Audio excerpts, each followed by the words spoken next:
chamo Ricardo Ribas, eu vou moderar aqui um bate-papo que eu reputo assim, muito importante dentro do cenário dos conselhos empresariais aqui da casa, que é segurança. Está dando um eco aqui. Segurança e ordem pública. Hoje é um dia complicado para falar de inovação, né? Jogar os olhos para a inovação sobre esse tema, porque quem acompanha aí as notícias, tal, sabe que as coisas não andavam bem e estão piores, né? Então, ontem a gente teve notícias muito ruins no final da noite, essa manhã também notícias muito ruins. Mas como é que fala? É a missão que a gente tem, né?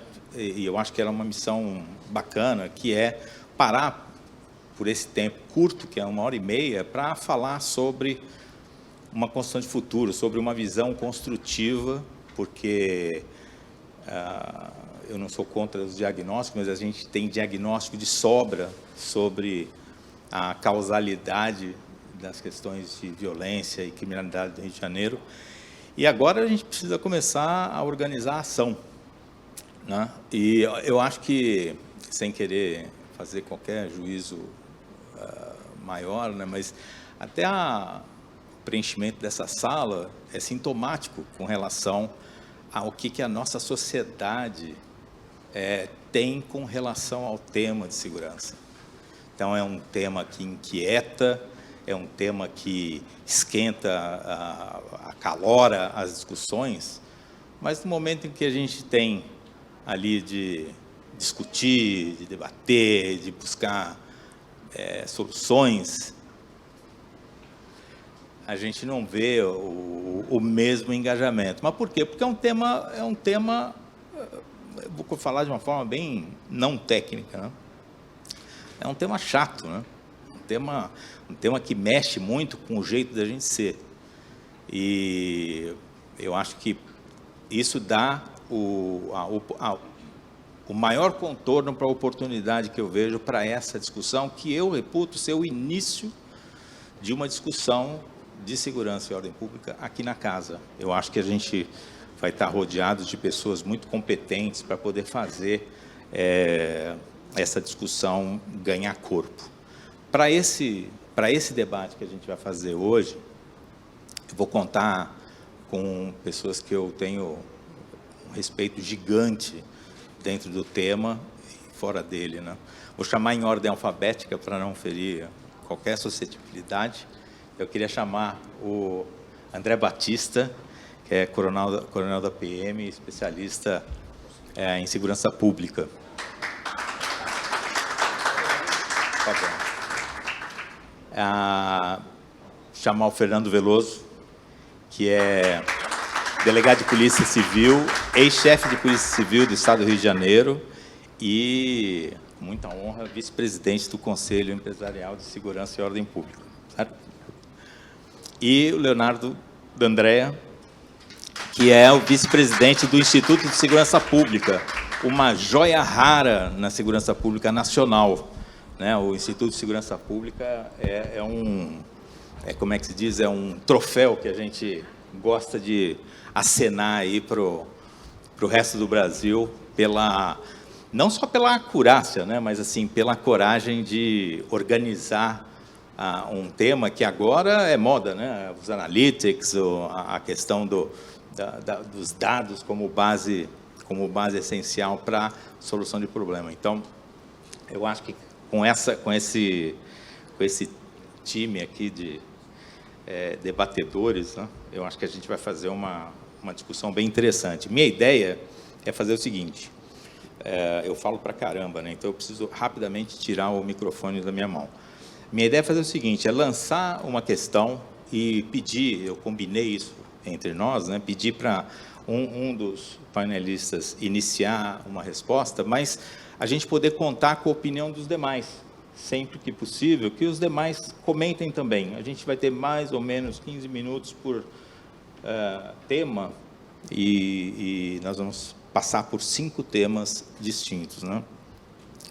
A inovação no ordenamento público, tecnologias avançadas para prevenção e resposta, estratégias de redução da criminalidade, policiamento comunitário e engajamento cidadão, e, por fim, capacitação e tecnologia para forças de segurança. Eu acho que é um conjunto, vamos dizer, compacto, né, mas essencial nesse início de discussão. Então, para começar, aqui sobre o tema de inovação no ordenamento público, vou pedir a ajuda do André Batista e vou colocar o seguinte ponto, né? O que a gente pode esperar de novo com respeito ao ordenamento público, no geral? Vem por aí emprego mais intenso de tecnologia da informação para a estruturação de espaços públicos sustentáveis?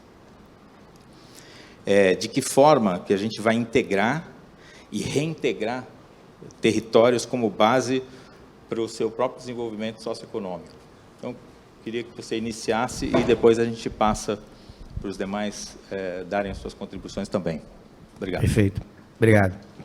Primeiramente, boa tarde a todos nessa mesa aqui, mesa, né?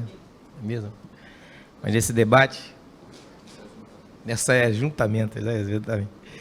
Deixa eu me apresentar, eu sou o Coronel Batista, eu tenho 31 anos de polícia, coronel da Polícia Militar do Rio de Janeiro, iniciei minha carreira no Leblon, depois eu fiz o curso de Operações Especiais no BOP, fiquei cerca de 7 anos no BOP, depois eu fui deslocado para outras missões, dentre elas eu tive a oportunidade de comandar algumas unidades, comandei o 9º Batalhão em Rocha Miranda, comandei o 18º Batalhão, na área de Jacarepaguá, comandei o Batalhão de Polícia de Choque, onde eu tive a honra de ser promovido ao último posto.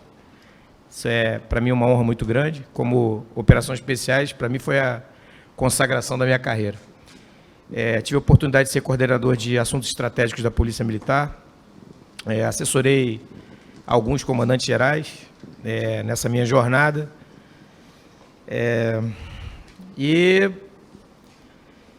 tenho alguma experiência com ordem pública. Nessa nossa trajetória, aqui tem profissionais excelentes aqui, sentados aqui, também na plateia, a gente tem a oportunidade de convergir basicamente todos os conhecimentos para a coletividade. Então, quando você me pergunta sobre ordenamento público, uma das questões que mais afligem os comandantes de unidade, os delegados, que são os responsáveis pela segurança pública, é a integração entre o formal e o informal. Sem essa integração, eu acho que a gente não consegue pensar a inovação na cidade, e eu acho que quando a gente não ocupa esse espaço, é justamente o informal que acaba tomando conta, e aí vem a questão da desordem, né, que a gente não quer. Né? Então, acho que, em termos de inovação, acho que a cidade pode apresentar, e os órgãos públicos, integrados naturalmente, podem apresentar soluções que tragam a informalidade para dentro da formalidade. Isso não é fácil, né?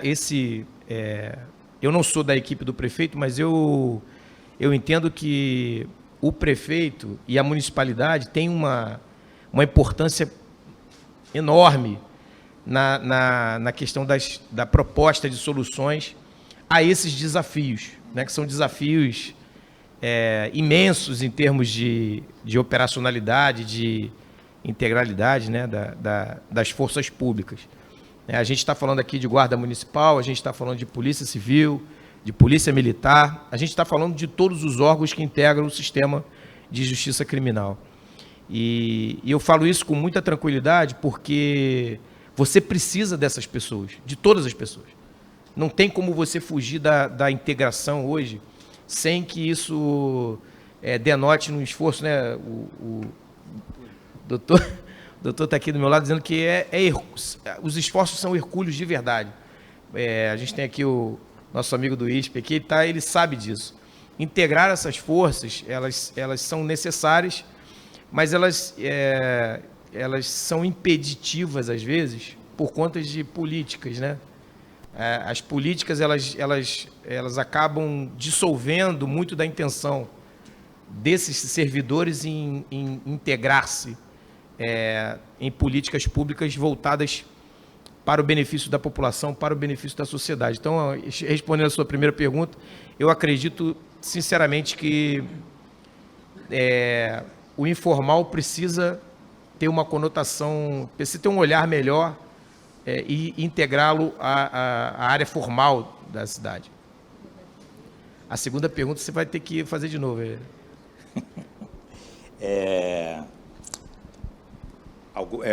Para se colocar alguma coisa sobre as tecnologias. As tecnologias. Uma das questões que é possível identificar nessa administração, por exemplo, da municipalidade, é que eles, salvo engano, estão aumentando o centro de comando e controle, que é o chamado Correio, né?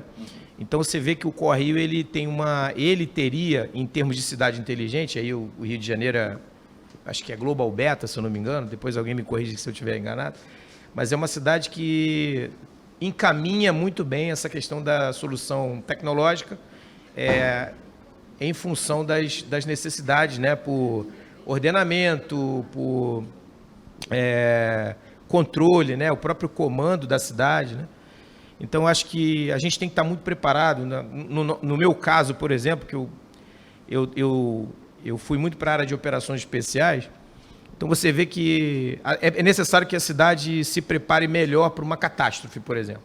Isso não é ensinado para a população. Parte da população não sabe muito bem o que fazer em termos de catástrofe. Se a gente tiver uma catástrofe de proporções gigantescas aqui no estado, a gente sabe exatamente o que fazer? Não sabe.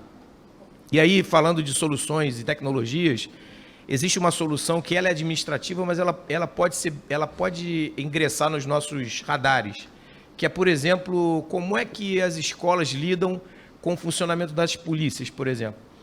A gente aprende como acionar a polícia. Os nossos alunos, eu tenho dado palestras em escolas, é muito pouco provável que os alunos reconheçam na polícia uma força capaz de dissuadir qualquer tipo de problema, né, até de delitos, porque não se ensina isso nas escolas. As crianças, os adolescentes não sabem como acionar a polícia, não sabem como levar uma ocorrência à delegacia, não sabem como resolver um problema banal de vizinhos, não sabem o que fazer com relação à vitimização de mulheres e em violência doméstica. Isso eu acho que precisa estar no nosso radar como uma inovação, uma proposta de inovação à onda escolar, na integração com as secretarias de educação, tanto municipal quanto estadual. A questão da tecnologia envolvendo câmeras, é necessário que as pessoas entendam que só a câmera não vai resolver. Talvez a câmera seja um bom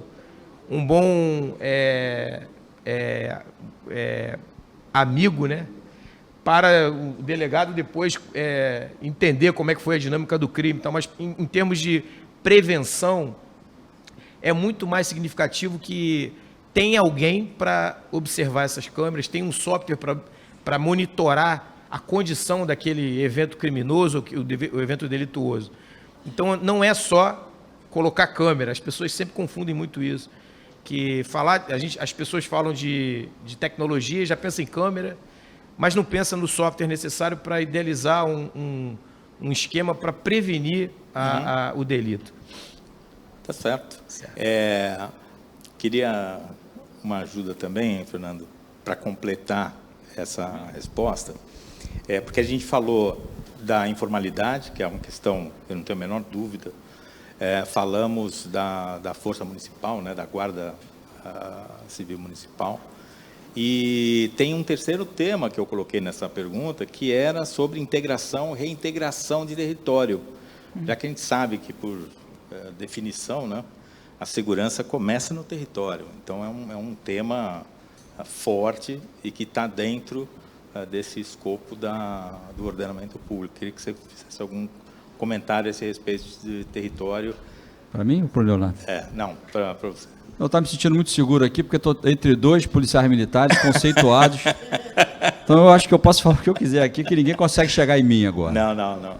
Olha, eu queria primeiro parabenizar a Associação Comercial. Fui convidado pelo presidente, né, sob a direção aí do Ribas, que eu tive a oportunidade de conhecer enquanto subchefe operacional da polícia, num trabalho inovador, em que é a primeira vez que uma instituição com mais de 200 anos fazia o seu planejamento estratégico. É isso mesmo. Eu vou fazer algumas aspas aqui, vou tentar ser muito rápido, fazer um sobrevoo muito rápido para não ficar maçante, que eu gosto de falar, mas eu gosto de ouvir. Estava muito bem aqui com o Batista falando, com o Leonardo falando também, mas eu vou jogar algumas coisas aqui que eu não vou ter a pretensão de esclarecer nada para vocês, nem de explicar, mas talvez provocar algumas reflexões, que eu acho que o que a gente precisa muito é isso. E, assim, a gente se conheceu numa época em que era um trabalho inovador, 2013, se eu não me engano, ou 2012? 12. Uma inovação, uma medida que foi nova, trazer gestores, né, para orientar os órgãos do governo, para fazer o seu planejamento estratégico. Fazer um primeiro recorte, eu tenho um pouco mais de 20 anos na polícia, tive a oportunidade de ser o chefe da polícia por 3 anos, antes eu fui subchefe operacional, enfim, trabalhei em várias unidades. Só que antes disso eu já vim com 22 anos na iniciativa privada. Então, assim, quando eu chego numa instituição com 200 e poucos anos, que nunca teve um planejamento estratégico, é quase de cair o queixo da importância de uma instituição como a Polícia Civil. Você pensa assim, como assim? 2012, né, se eu não me engano, foi a segunda instituição que foi erguida aqui, quando Dom João chegou, e depois de 210 anos não tinha um planejamento estratégico. Isso não é sério. Vou fazer algumas críticas, algumas provocações, porque eu acho assim, a gente tem que discutir pontualmente, a gente pode falar sobre inovação, sobre tecnologia, a gente deve falar sobre isso. O Batista falou sobre câmeras, tem uma discussão nacional aí tratando sobre câmeras, o que elas representam, se elas são um avanço, se elas são um retrocesso, se elas são feitas para vigiar o policial, se elas são feitas para dar garantia ao policial, se elas vêm com o condão de neutralizar o trabalho da polícia, enfim, tem toda uma discussão, a gente pode discutir muita coisa sobre isso. A gente deve falar sobre qualificação também, né? Todo mundo que é um policial bem treinado, qualificado, consciente das suas obrigações, da missão que ele tem que desempenhar, a gente tem que conscientizar o próprio policial disso. Muitos deles não têm essa consciência, porque não tem um trabalho feito nesse sentido. O fato é que há muitas vertentes, há muitos olhares que nós poderíamos aqui, né, nos aproveitar, né? Embora a audiência seja pequena aqui, mas ela é qualificada, né? Tem gente muito qualificada aqui, influente. Mas eu acho que eu daria uma contribuição melhor se eu fosse tratar esse assunto, esse e tantos outros, sem jamais me furtar a responder pontualmente, mas eu acho que a gente tem um problema de essência, de origem nessa discussão. O assunto de segurança pública é um assunto em que a gente que é da segurança pública, a gente costuma fugir dele, porque são 24 horas falando de segurança, é no futebol, na reunião de amigos, é em casa, é com a família, né? Isso faz parte do nosso dia a dia. Então, depois de alguns anos, você começa a revisitar os temas, você começa a ouvir de novo as mesmas coisas, com roupagens um pouco diferentes, né? A gente começa a enxergar mais ainda as contradições, e a gente, como sociedade, fica patinando, não avança, não evolui, e a gente fica assim, nossa, será que essa culpa é só minha? Eu que sou operador disso, eu que fui gestor de uma instituição importante, será que o cidadão fluminense, será que ele é mais violento que os outros? Será que a gente é mais incompetente que o paulista? Ou que... Por que será que a gente não consegue acertar? O Ribas levantou o tema da dominação de território. É claro que isso é importante, né? O poder que a polícia exerce em nome da sociedade, ele pode se retratar também na dominação do território. E a gente tem hoje, vive hoje. Domingo passado teve uma matéria assustadora no Fantástico, dando conta daqueles, né, treinamentos militares lá e tal. A gente passou por um processo que foi levado para o mundo, que foi o processo das UPPs, que todo mundo depositou uma tremenda confiança naquilo. Eu participei desse processo, briguei muito, me indispus muito, lutei para que aquilo ficasse. Desde o início, logo no início, a gente já dizia, vai morrer por causa disso. Vai morrer por causa disso. Com 3, 4 anos, se eu pudesse apostar, eu já apostaria que não ia dar certo. Mas não que eu quisesse, porque a gente estava vendo para onde aquilo estava indo. E isso foi para o mundo. Eu tive a oportunidade de estar entrando em Berlim com o Beltrame, e o Beltrame entrava no avião e ele foi aplaudido em Berlim, eu estava atrás dele. Quer dizer, as UPPs levaram o Rio de Janeiro para o mundo, a gente podia ser uma virada de chave na segurança, não só para o Brasil, mas para o mundo. Por que não deu certo? Hoje já tem algumas análises que dão conta de por isso, ou por aquilo e tal, acho que são várias, a gente tem que aprender com isso, né? Nós já tivemos uma série de evoluções, avanços e retrocessos, e tentativas, já tivemos balão dirigível no estado do Rio de Janeiro, não tem muito tempo, alguém disse que um balão com uma câmera potente iria resolver os problemas da segurança do Rio. Eu faço questão sempre de lembrar isso, porque eu acho que isso é emblemático. Porque daqui a pouco vem alguém com outro balão. Aí é uma outra mágica qualquer. Hoje a mágica são as câmeras nos uniformes. Mas já houve uma época que a mágica salvadora ia ser num balão, num dirigível.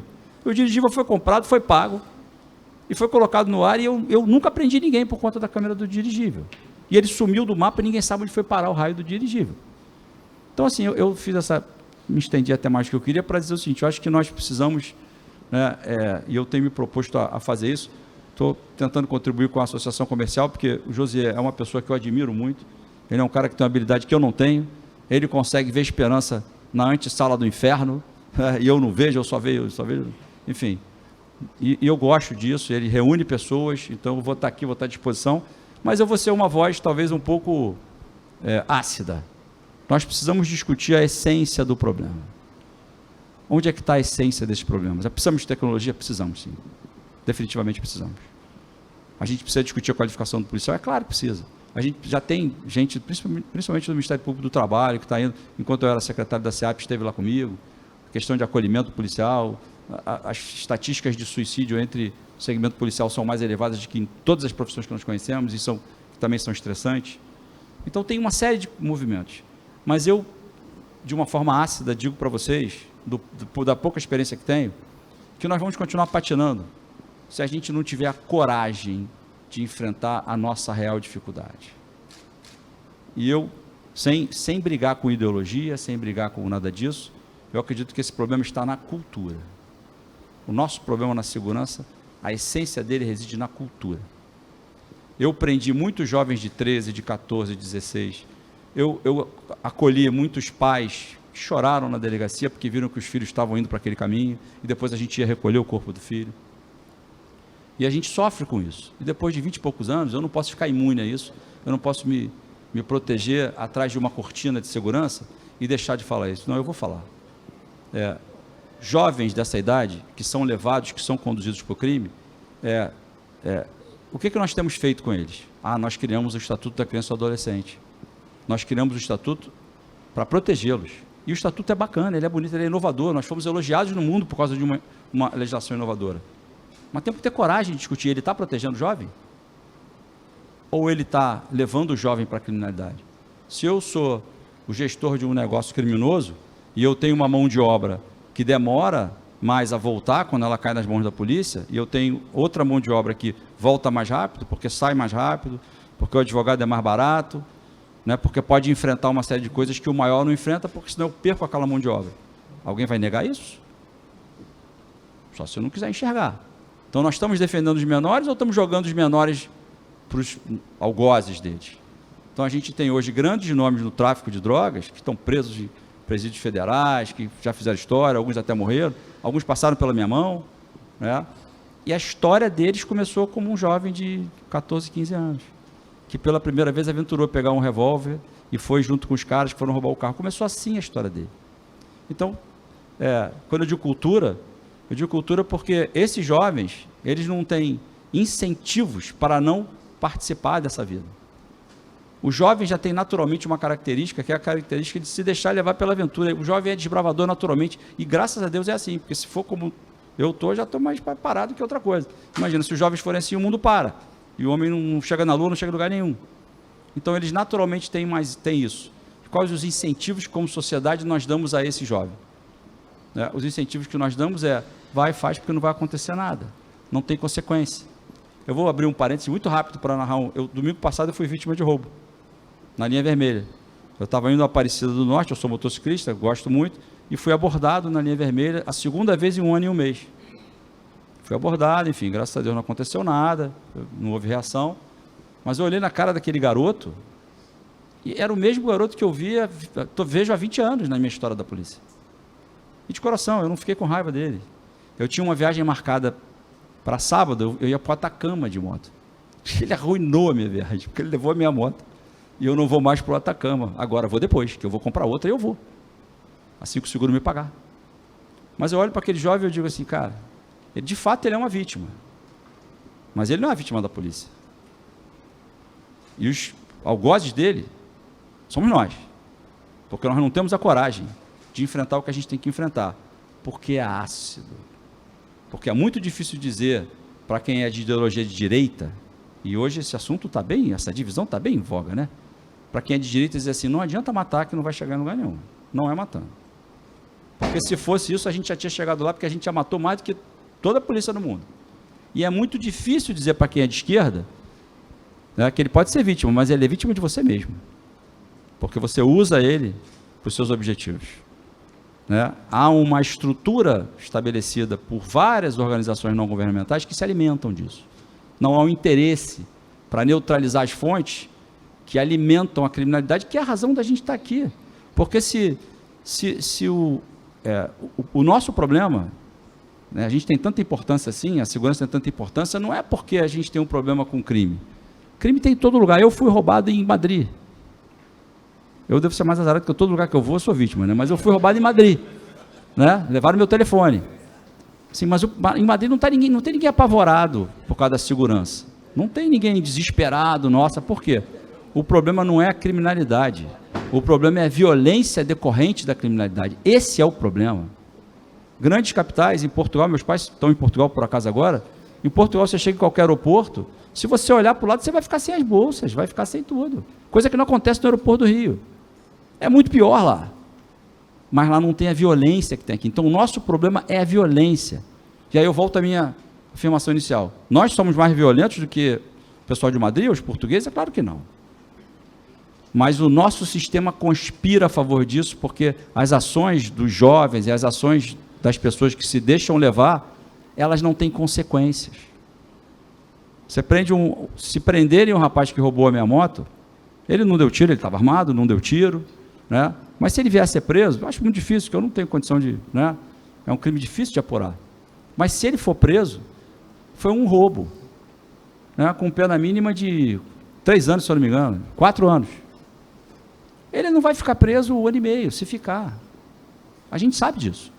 Há uma política de leniência que vem em nome de uma proteção que é mentirosa. A justiça brasileira está trabalhando fortemente por um desencarceramento irresponsável. Eu fui secretário de administração penitenciária. Eu conhecia o sistema penitenciário, coisa que eu não tinha conhecido em 20 anos. Essa postura é absolutamente irresponsável. Não digo que a gente deva colocar todo mundo em masmorras, construir masmorras e jogar todo mundo lá. Não, não é isso. Mas se o nosso problema é a violência, a gente precisa ter coragem para discutir o que é violência e o que é criminalidade. Então, o cara que promove um ato com uma arma de fogo, ele não podia ter uma resposta muito parecida com um sujeito que se dedica a golpes. Eu também já fui vítima de golpista, já clonaram meu telefone. Eu tenho história para... Como vítima eu tenho experiência. Como policial mesmo, mas como vítima eu sou bem experiente. Tem cara de rico. Só a cara. Tem cara de rico, né? Tem cara. Mas enfim, gente, desculpa, eu já até me alonguei mais, mas eu acho que quis fazer essa provocação, eu acho que todos os temas, o Ribas é um mestre nisso. Acho que o Ribas, quando eu estava na polícia lá, ele trouxe metodologia para o pensamento policial, a gente conseguiu fazer um negócio muito bacana, mas eu queria abrir a minha fala e falar menos agora, acho que o maior que eu tinha que falar era isso. Assim, eu acho que a gente tem que discutir a essência, o que de fato pode nos levar a algum lugar. Se nós conseguirmos resolver a questão das câmeras, São Paulo está muito mais à frente da gente do que isso. Muito, muito mais. Estão discutindo isso. A questão das câmeras é muito mais do que as câmeras são para vigiar os policiais ou são para resolver o problema. É muito mais do que isso. Esse discurso é muito raso. Muito raso. Se a gente decidir que as câmeras são uma boa para a segurança pública, a gente tem que discutir a cadeia de custódia. O custo disso, que é elevadíssimo. Todo mundo acha que é botar uma câmera e está gravando tudo ótimo. Tá bom. E depois? Imagina, 10, 15 mil policiais na rua gerando milhões de horas. Quem é que vai ter condição de verificar aquilo? Isso pode ser um instrumento poderosíssimo, até para o sistema judicial, e mais até do que o policial. Mas a gente tem que estruturar isso. Então, numa casa, né, que eu me permito dizer, eu comecei como empresário, fiquei 22 anos antes, né, tive vários negócios, eu acho que aqui é o lugar da gente falar isso. Para concluir, sem a gente discutir o sistema penitenciário, nós não vamos chegar a lugar nenhum. Se nós tivermos a melhor polícia militar do mundo, a melhor polícia civil do mundo, nós não vamos sair do mesmo lugar onde nós estamos. Porque o que as polícias fazem quando elas mais trabalham é alimentar esse sistema. Porque todas as grandes cabeças do crime organizado, todas elas, com raríssimas exceções, estão presas. E o crime organizado não deixa de estar funcionando. No domingo a gente viu imagens lá dos caras com treinamento de guerra. Tem mais de 100 motos roubadas dentro de um complexo aí. Quer dizer, aquilo não acontece porque tem ladrões avulsos funcionando. Tem um comando, tem uma hierarquia, tem uma voz que dá ordem. A gente pode achar que isso é só corrupção no sistema penitenciário. E tem muita. É um dos lugares mais difíceis. Acho que se teve algum desafio que eu tive na vida, foi ali. A gente precisa discutir aquilo.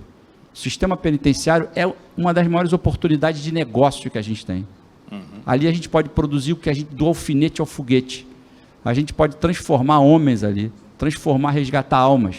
Não fazemos nada disso. Sabe por quê? Porque ninguém tem coragem de enfrentar isso. Porque a corrupção é muito elevada, há outros capitais ali dentro, principalmente o político, porque se eu quero me eleger, né, lá é uma excelente fonte de poder para eu me eleger, porque quem manda nas regiões está lá dentro. Então, eu queria fazer essa provocação, Ribas, desculpa se me alonguei, mas eu acho assim, queria pedir a vocês, né, nos temas tem sempre algo atrás do tema, tem sempre algo mais profundo, né, para a gente não ficar nessa discussão que é rasa, é importante, a gente tem que ter, mas a essência do problema, o que de fato vai nos levar a algum lugar e tirar, né, essas vítimas que são tão vítimas quanto eu fui, agora, de novo. Né, esse rapaz, pode ser que ele daqui a uma semana esteja preso, pode ser que daqui a uma semana ele esteja morto, que operações vão ser desencadeadas, tiros vão acontecer. Quer dizer, isso não me conforta em absolutamente nada. Né? O que me confortaria é saber que eu deixei uma sementinha ali para dizer, ó, pelo menos provocar essa discussão.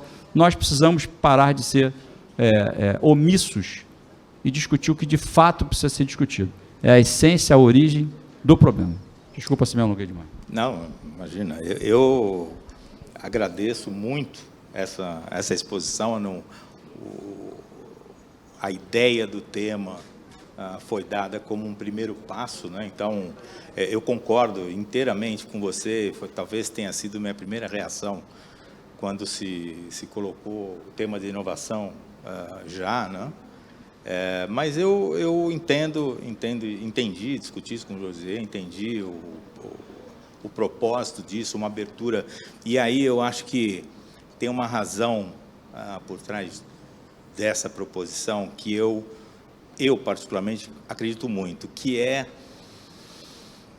a ideia da gente adotar, de algum modo, uma visão construtiva, uma visão positiva em cima desse estado de coisas que a gente conhece. E eu não...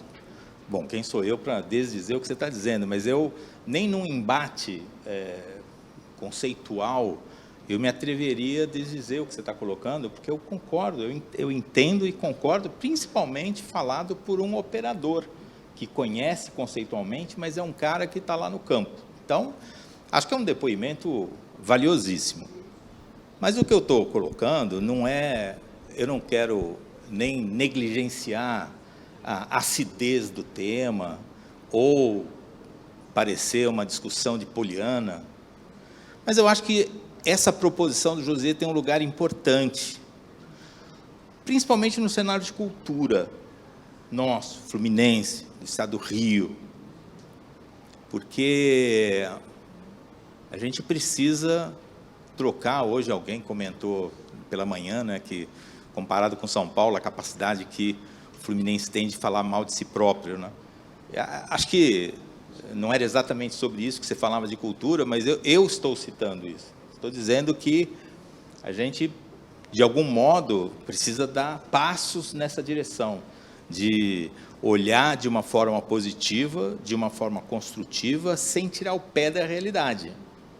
Tratar a causalidade, mas com uma visão propositiva. Então, com todas as vênias, como é hoje em moda dizer, né? Eu queria seguir colocando provocações a respeito de inovação, porque acredito que tenha esse valor.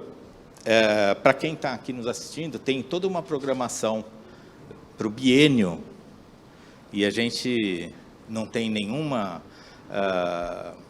assim, a gente não acredita, não se arroga a ideia, né, de que a gente vai resolver o problema em 2 anos, mas a gente vai procurar construir pautas ao longo desses 2 anos. Então, pacientemente, dialogando entre especialistas e empresários, para que a gente possa construir de uma forma realista pautas de interesse da sociedade para que a associação comercial possa fazer o advocacy das melhores pautas, orientada pelos melhores especialistas, rumo à solução dessas questões que são, de fato, muito cáusticas, mas que eu, particularmente, acredito que tem solução. E não são soluções fáceis, soluções ali muito óbvias. E, para finalizar aqui o meu pedido de retorno à questão de inovação, dizer que, para mim, como um cara que tem uma visão de gestão, a palavra-chave para a solução de segurança pública e ordem pública é integração. É integração, integração, integração, integração. Integração das forças, integração das estratégias de ataque nos diversos níveis, municipal, estadual, federal.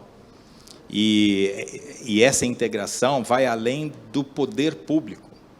Integração como essa que a Associação Comercial está protagonizando, que é trazer a voz dos empresários, organizar essa voz e ir para o balcão das discussões. Então, acho que isso faz parte dessa visão construtiva. Leonardo, posso passar a bola para você já com uma outra questão? Porque aqui o tema, a gente sai do ordenamento público e vai para as tecnologias avançadas para previsão e resposta. Sempre nesse espírito de, entendendo que é um problemaço, pensar um pouco de uma maneira positiva o que vem por aí, né? Então, assim, o que eu coloquei aqui para provocação. Qual que é o potencial preditivo que a gente pode explorar como parte da lógica de alocação de recursos e planejamentos operacionais de sucesso? Então, eu estou falando muito do embasamento em dados, né? E dentro dessa questão também incluir aqui a ideia de que o avanço da qualidade das redes, por exemplo, 5G, e das tecnologias relacionadas com IoT, né, com a internet das coisas, e das iniciativas privadas voltadas ao tema de segurança pública, tipo o Gabriel, que a gente viu hoje, num dos painéis, né? Gerando dados de qualidade que podem trazer maior efetividade da prevenção e resposta. Então, a questão do que tem de potencial preditivo possível a partir dos dados e o que esse avanço de tecnologia, tanto de infra, né, de 5G e tudo mais, mas também de internet das coisas, pode trazer para esse ambiente de aumento da velocidade de resposta. Bom, boa tarde a todos. Sou Leonardo, tenente-coronel da Polícia Militar. Sou vice-presidente do Instituto de Segurança Pública, já estou ali há alguns anos. E, para mim, assim, vivenciar esse universo, né, que a gente traz no Instituto de Segurança Pública é uma vantagem, assim, em termos de carreira, porque, primeiro, pelo fato de ser policial militar, ter vindo no modelo de formação como aquela parte do oficialato de carreira, você primeiro está ali exposto no ambiente de uma unidade, né, trabalhando mais na linha de frente, depois você vai galgando postos, né, vai subindo na carreira, sua visão vai mudando, mas ter tido essa visão da ponta, passado para o nível intermediário, e aí sim chegar no ISP, já tendo circulado por algumas unidades da polícia, de alguma forma puderam assim, abrir o horizonte em relação a diversas coisas. Então, assim, a gente tem mudanças muito grandes no Rio de Janeiro, a gente tem uma série de paradigmas. A gente vai falar aqui um pouco, né, o tema que você colocou é um tema gigantesco para tratar, eu vou tentar resumir ao máximo possível para que isso não fique perdido em alguns pontos, mas, enfim, a gente abre para perguntas depois. Mas o que é importante trazer primeiro, né, nessa questão que da análise preditiva. Primeiro, a gente tem que falar da mudança cultural do Rio de Janeiro, da Polícia do Rio de Janeiro, com o uso de dados, né? O Rio de Janeiro tem um sistema integrado de metas, um sistema de metas, de premiação, de foco, né, por resultado. Isso aí é um tema que já rodou em vários momentos de algumas empresas, ou no caso do serviço público, mas o Rio de Janeiro mantém o seu sistema funcionando desde 2009. Então, tendo altos e baixos, tendo momentos de glamour, né? A premiação já chegou a ser no auge, né? No Rio de Janeiro do futuro, aquele Rio de Janeiro onde todos os grandes eventos ocorriam. Esse prêmio chegou a ser R$13 mil por cada policial que atingisse a meta. Hoje a gente está falando que esse prêmio hoje é de 3 mil. Mas, independente disso, ele continua motivando os policiais a executarem a sua atividade. Mas, para além disso, o ganho maior que isso traz para o Estado é o olhar diferenciado para o uso dos dados, né? Eu que entrei já há alguns anos na polícia, o Coronel Batista um pouco mais tempo que eu, a gente vivia um modelo onde a busca por resultados ela não era tão qualificada, né? Eu lembro de participar de reuniões, de ter uma projeção, né, num telão sendo discutido, isso aqui passou de 1 para 2, então, olha, teve um aumento de 100%, era uma coisa muito incipiente, não tinha uma métrica, era muito jogado, né? E o sistema integrado de metas, ele desperta no policial o olhar crítico, o olhar analítico, o olhar de acompanhamento de ações, de pensar num planejamento, aonde alocar, como mensurar esses resultados. E isso é uma mudança de chave, pouco falada no Estado. A gente fala muito do modelo PP, mas o PP começa em 2008, o Sistema Integrado de Metas começa em 2009. São duas ações que correm em paralelo. O PP já está vivendo o seu momento de estagnação, mas o Sistema Integrado de Metas continua pujante, inclusive a ponto de receber um reforço, né?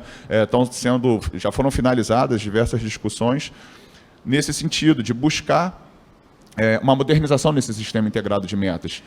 E o que é esse sistema? A gente tem a Polícia Civil, a Polícia Militar, duas instituições, né, um modelo bipartido, um modelo que, se eu não me engano, apenas 3 países adotam, mas é o modelo que a gente vive aqui no Brasil. E aí vem esse modelo onde o governo, né, o Estado aponta, né, ele vai dar o farol, olha, a nossa meta é essa aqui. Eu quero reduzir as nossas taxas, eu quero que o nosso índice de mortalidade de mortes reduza. Então, eu tenho ali um indicador de letalidade violenta, né, que é um somatório de alguns títulos. Isso não é aleatório, existe uma discussão. Vem o secretário da Polícia Militar, o secretário da Polícia Civil, diante de todo o cenário que é apresentado. Por exemplo, a gente vive um modelo pandêmico. Como que eu vou mensurar o número que o nosso Estado vai atingir no modelo onde tudo mudou, onde todo o modelo de circulação de pessoas mudou?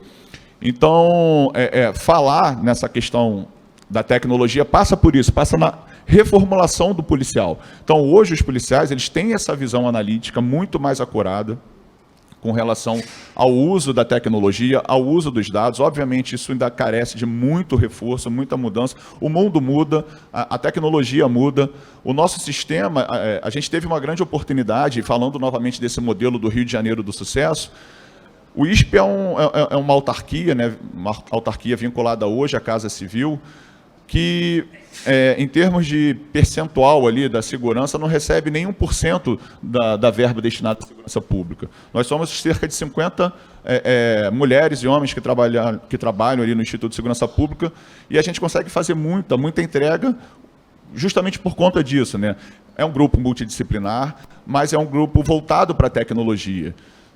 E aí, nesse Rio de Janeiro que a gente vem falando, Rio de Janeiro lá de 2012, 2013, 2014, a gente tinha ali um grupo de empresários super disposto a apoiar o Rio de Janeiro naquele momento. Isso foi feito. Então, diversas ações de empresários ajudaram o Rio de Janeiro. O Instituto de Segurança Pública foi beneficiado nessa questão. A gente apresentou uma proposta, que é o nosso sistema, né, o que a gente chama de ISP-GEL. Ele é um sistema, ele é um portal de georreferenciamento. Então, diariamente a gente acessa os dados da Polícia Civil, né, o norte de ações do Estado, né, quando a gente vai falar em estatística criminal, a fonte primária é o dado da Polícia Civil, os registros de ocorrência. Então, o Instituto acessa essa informação, depura esses dados, e aí, vamos falar, isso é um sistema criado em 1999, que está funcionando até hoje, foi o primeiro Estado a desenvolver um sistema, e até hoje ele é moderno, assim, conceitualmente falando. Ele está em vias de ser lançado um novo sistema, mas olha, desde 1999 até agora, o sistema está funcionando. Se perguntar aqui, alguém tem um computador de 1999, alguém tem algum telefone de 1999? Não tem, mas a gente tem uma polícia com o sistema funcionando desde então. Passou por reformulações, enfim. E o que o nosso sistema faz? Ele extrai esse dado, o nosso grupo técnico lá vai depurar essas informações, tabular, tratar, geocodificar e vai colocar nesse sistema que é entregue às polícias. Hoje, melhor, voltando, antigamente como é que a gente tinha? O policial militar, principalmente, porque quando a gente vai falar dessas ações mais do ordenamento urbano, né, da preservação da ordem pública, obviamente a Polícia Civil tem a sua parcela na atuação investigativa, mas nesse modelo preventivo, que a Polícia Militar executa, o policial ele precisava ter acesso a uma fonte de dados, baixar esses dados, trabalhar para pensar na estruturação dessa informação, planilhar, ou seja, ele levava algumas horas, talvez dias, preparando o dado para, a partir dali, fazer o seu planejamento e aí tomar uma decisão. Hoje em dia, a gente entrega isso todo dia, de manhã, quando o policial chega no batalhão, na delegacia e acessa o nosso sistema, ele já tem um portal com os dados tabulados, ele já tem um portal com consulta geocodificada, e diferente, novamente, do Rio de Janeiro e de outros estados, a gente não entrega um relatório pronto para o policial. O policial ele não chega ali, bota seu login e senha e ejeta ali uma análise do seu dado. É uma tela em branco, é uma pintura. O policial ele vai desenvolver a análise conforme a necessidade, porque a gente está falando de um estado do Rio de Janeiro não tão grande, mas muito diferente. Dentro da própria capital. A própria capital, se a gente for falar capital, né, Barra, Recreio, é diferente da Leblon, né? Então, assim, isso dentro da orla, a gente já vai ter características totalmente diferentes. Então, em termos de sistema, a gente já tem uma tecnologia nesse ponto. E uma tecnologia que vai ser reformulada agora, a gente está em vias de lançar, fazer uma atualização desse portal, mas isso só foi possível porque esse grupo de empresários aceitou essa proposta do ISP, né? É um sistema caro, como eu falei, assim, a gente precisa dessa estruturação, desse olhar do empresariado também, para que a gente possa sobreviver, e a gente, logo depois disso, vem o momento crise financeira do Estado, né, de 2015 em diante, o Rio entra em recessão, responsabilidade fiscal, enfim, uma série de problemas que trazem, e, em paralelo a isso, o empresariado também acabou se afastando um pouco desse olhar para a segurança pública. E aí o ISP, enquanto órgão, precisando sobreviver, a gente segue para um caminho de desenvolvimento open source. Hoje, grande parte do trabalho que a gente executa, a gente usa software livre, justamente que se vier uma nova crise, a gente consegue passar por ela. Então, nossos profissionais e os nossos equipamentos, em sua grande maioria, usam software livre. Mas esse software específico, a gente não teria mão de obra qualificada para desenvolvimento. E aí precisava desse empresariado. Então, é muito importante, né, estando aqui na casa, né, que cuida muito bem disso, esse olhar do empresário é muito importante. E a gente está vivendo agora uma nova reformulação nesse modelo tecnológico, né? O doutor Fernando Veloso colocou a questão das câmeras corporais, isso é uma novidade, mas a gente tem algo muito mais antigo, que são as câmeras que estão espalhadas pela cidade, né? Hoje, vai um pouco em encontro com essa questão da tecnologia, né, o 5G. Hoje a gente entrar aqui na internet, por R$200 a gente compra um par de câmeras que funciona no modelo Wi-Fi ou com cartão 5G. Eu coloco essa câmerazinha aqui escondida e vou ficar filmando 24 horas tudo o que está acontecendo aqui. Isso também impacta na sensação de segurança pública. Não que isso não ocorresse. O Rio de Janeiro hoje apresenta dados muito mais baixos do que apresentou em 2017, 2018, 2019. A gente tem batido vários recordes no Estado, mas o sentimento do cidadão não altera. Por quê? Uma das fatores, e aí a gente está falando de questões sociais e multicausais, mas um dos fatores notórios é que essas filmagens que hoje estão a fácil acesso, ela tem um efeito, né, psicológico muito grande. Quando a gente olha aquele grupo do condomínio, o grupo do bairro, e vê um cidadão sendo assaltado, sendo vítima de um furto, aquilo tem um efeito psicológico muito grande na região, mas não significa que aquela região esteja passando por isso. Então, ter esses sistemas hoje é um desafio, porque não basta ter a câmera. A Polícia Militar lançou, semana passada, um projeto, né, um 90 integrado, onde ela busca justamente isso. empresários, empresas de segurança, condomínios que tenham o sistema de monitoramento poderão se cadastrar junto ao 90 para disponibilizar o acesso a essas câmeras. Obviamente, é muito caro para o Estado manter esses pontos de câmera. Isso já foi tentado diversas vezes. Escolhe-se um ponto, e aí, quando a gente está falando, tem toda uma questão burocrática, eu preciso escolher um prédio na posição ideal para instalar aquela câmera, para colocar aquilo ali. Passou um mês, deu um raio, queimou aquilo tudo. Até a gente reformular isso no Estado, tem uma morosidade que no público, que no privado não ocorre. Então, isso tem um ganho, né, na parte tecnológica, mas a gente precisa lidar com a outra questão, como a gente trata essas informações. E hoje o que a gente tem é muito caro. Software de análise corporal, né, a gente já viu alguns exemplos, um exemplo fácil que todo mundo pode lembrar, são esses shows, por exemplo, um show de rock, né? Às vezes formam aquelas rodinhas onde as pessoas ficam pulando, se batendo, aparece muito. Então tem um software que você coloca, a câmera está filmando e o software está fazendo análise comportamental daquele fluxo de pessoas. Então ele entende que aquele movimento é um movimento desse circulatório, e aí eu posso startar a ação daquela equipe de segurança para evitar.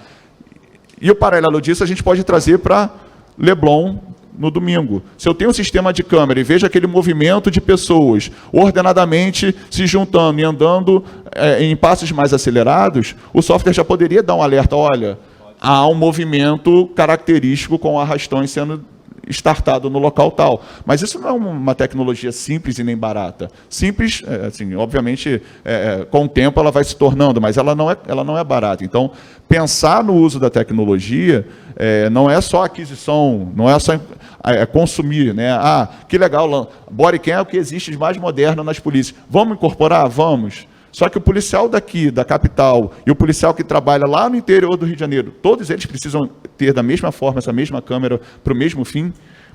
O custo dessa câmera ali é maior do que pensar num aparato, por exemplo, Coronel, a gente teve a oportunidade de trabalhar junto em Madureira, né, centro de Madureira, uma área que tem trocentos modais de transporte, Mercadão de Madureira, uma área de circulação imensa de pessoas. E aí como que se coloca, como se dá visibilidade para os órgãos públicos naquele local onde por minuto passam centenas de pessoas num microespaço? Então, a tecnologia vem para isso, mas ela tem um custo, ela tem a questão da operacionalidade, eu preciso definir protocolos de ação para ela, e eu preciso, mais do que ser humano, que é impossível colocar um ser humano avaliando essas câmeras, eu preciso de tecnologia para avaliar essas questões. Por exemplo, uma pessoa pulando um muro, isso o software consegue identificar, mas eu preciso ter esse software que faça essa identificação, senão eu vou estar chovendo no molhado. E aí, pior, eu vou gerar para o cidadão uma falsa sensação de tranquilidade. Olha, fechei meu acordo com a polícia militar, estou dando meu sinal daqui do meu condomínio para a polícia. Quando alguém pular o muro, ele vai cobrar da polícia de não ter atuado lá. Então, não é só disponibilizar, tem uma série de questões que vão permear, né, esse resultado em cima do uso não só da tecnologia, como também da análise dos dados. Muito bom, não, são notícias, vamos dizer assim, alvissareiras, né? Agora, claro. Porque eu sou fã do ISP. Uhum. Somos dois. Né? E assim, o ISP é um diferencial que o Rio tem. Estava até perguntando ao Leonardo fora se a gente já tem outro estado que tenha uma estrutura como o Instituto de Segurança Pública tem. Estava me dizendo assim, olha, não tem. Eu falei, fiquei até assustado, porque enquanto participei do Conselho de Chefes de Polícia, eu pessoalmente fazia propaganda, eu era garoto propaganda do ISP, incitando os chefes, olha, isso é uma boa e tal. É difícil isso acontecer, isso não sai dos braços da área política. Porque dado é tudo. Né? Ninguém quer ser medido, ninguém quer ser... E aí a gente tem uma dificuldade, o Rio nesse sentido é um diferencial, que eu peguei até para falar, eu ia falar outra coisa, não era isso. Mas assim, se a gente não conseguir ter liberdade, né, isso não pode estar nos braços da Polícia Civil, nem nos braços da Polícia Militar. Não pode, tem que estar fora, tem que estar na autarquia mesmo. Tem que ter uma neutralidade. Tem que ter um pouco de neutralidade, né? Tem que ter uma pessoa lá que seja mais acadêmica do que qualquer outra coisa. Mas eu queria falar do ISP o seguinte, enquanto estava na TV, por várias vezes eu fiz inserções, eu puxava no assunto que não tinha nada a ver, mas eu puxava para falar do ISP, porque o ISP, não sei se ainda tem, não, se não tiver, você me corrige, ele é uma ferramenta de consulta para o próprio cidadão. Você quer saber se o roubo de veículo aumentou na sua região, o ISP tem essa ferramenta lá. Se na sua região está diferente de uma outra, na Baixada, enfim, todos esses mecanismos, essa pintura que vai ser feita pelo próprio policial, ela também pode ser feita pelo cidadão. Quer dizer, isso está à disposição e a gente não vê. Por isso que eu digo, isso é importantíssimo. O cidadão, ao invés dele se deixar manipular só pelo que contam para ele, ou a história que a polícia conta, ou a história daqueles que são contra a polícia contam para ele próprio pode descobrir essa história. Então, se a gente tem um programa de segurança pública qualquer, que está sendo lançado, né, e aconteceu há bem pouco tempo, eu fiz essa crítica, está na TV, então se jogarem lá vão achar a minha fala. E ele está sendo lançado, aí são selecionadas determinadas áreas, aí eu vou colocar na área X, na área Y, na área Z. Aquelas áreas não são as que precisam mais daquilo. Mas por uma conveniência política, elas são colocadas lá. Está no jogo, faz parte do jogo. Quem conhece a política sabe que é isso. Agora, se as pessoas que não estão na área XYZ conhecem a ferramenta que está lá no ISP, não, peraí, por que não vai colocar aqui? A minha área aqui, o meu município que é do lado, ele tem muito mais incidência de roubo a transeunte do que essa. Por que está colocando lá e não aqui? É isso que eu digo que é a essência da discussão. E isso não vai ser feito, não acredito que isso vai ser feito pelo poder público, com a mão do empresário isso anda, porque tem um aspecto econômico importantíssimo, envolvido. Mas vamos dizer assim, esse descortinar para o cidadão é tudo. E eu não queria deixar de fazer essa ressalva, porque o ISP ele tem um caminho, e pode ser aumentado, o que o Leonardo falou, tem muitas outras coisas, tem muitas outras ferramentas e filtros que podem ser melhorados para acesso do próprio cidadão, para ele conhecer mais a segurança, para ele se deixar influenciar menos por conta da imagem daquele roubo e tal, porque é impactante mesmo. Né? Ele próprio, se ele for instado a fazer isso, hoje não é muito fácil, pelo menos a última vez que eu fiz propaganda disso várias vezes, botei lá no telão para mostrar às pessoas como era feito. E eu via assim, as pessoas retornavam pelas redes sociais, você não fazia ideia disso e tal. Você vai comprar um apartamento em determinado lugar, você vai alugar um apartamento em determinado lugar, você pode saber se tem mais crime acontecendo num bairro ou no outro. Tá o seu qualquer um, é uma base aberta. O ISP faz isso. Essa extração de dados que ele faz, a gente não vê ninguém explorar isso. Então, acho que isso é um ponto importante, eu não queria deixar de comentar. Segura o microfone, eu vou colocação para você agora. Eu quero colocar pelo menos mais duas, uma para você, uma para o Batista.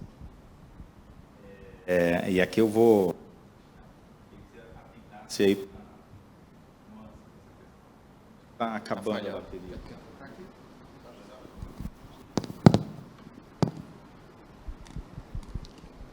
Fernando, alô. A questão é a seguinte, olha aqui.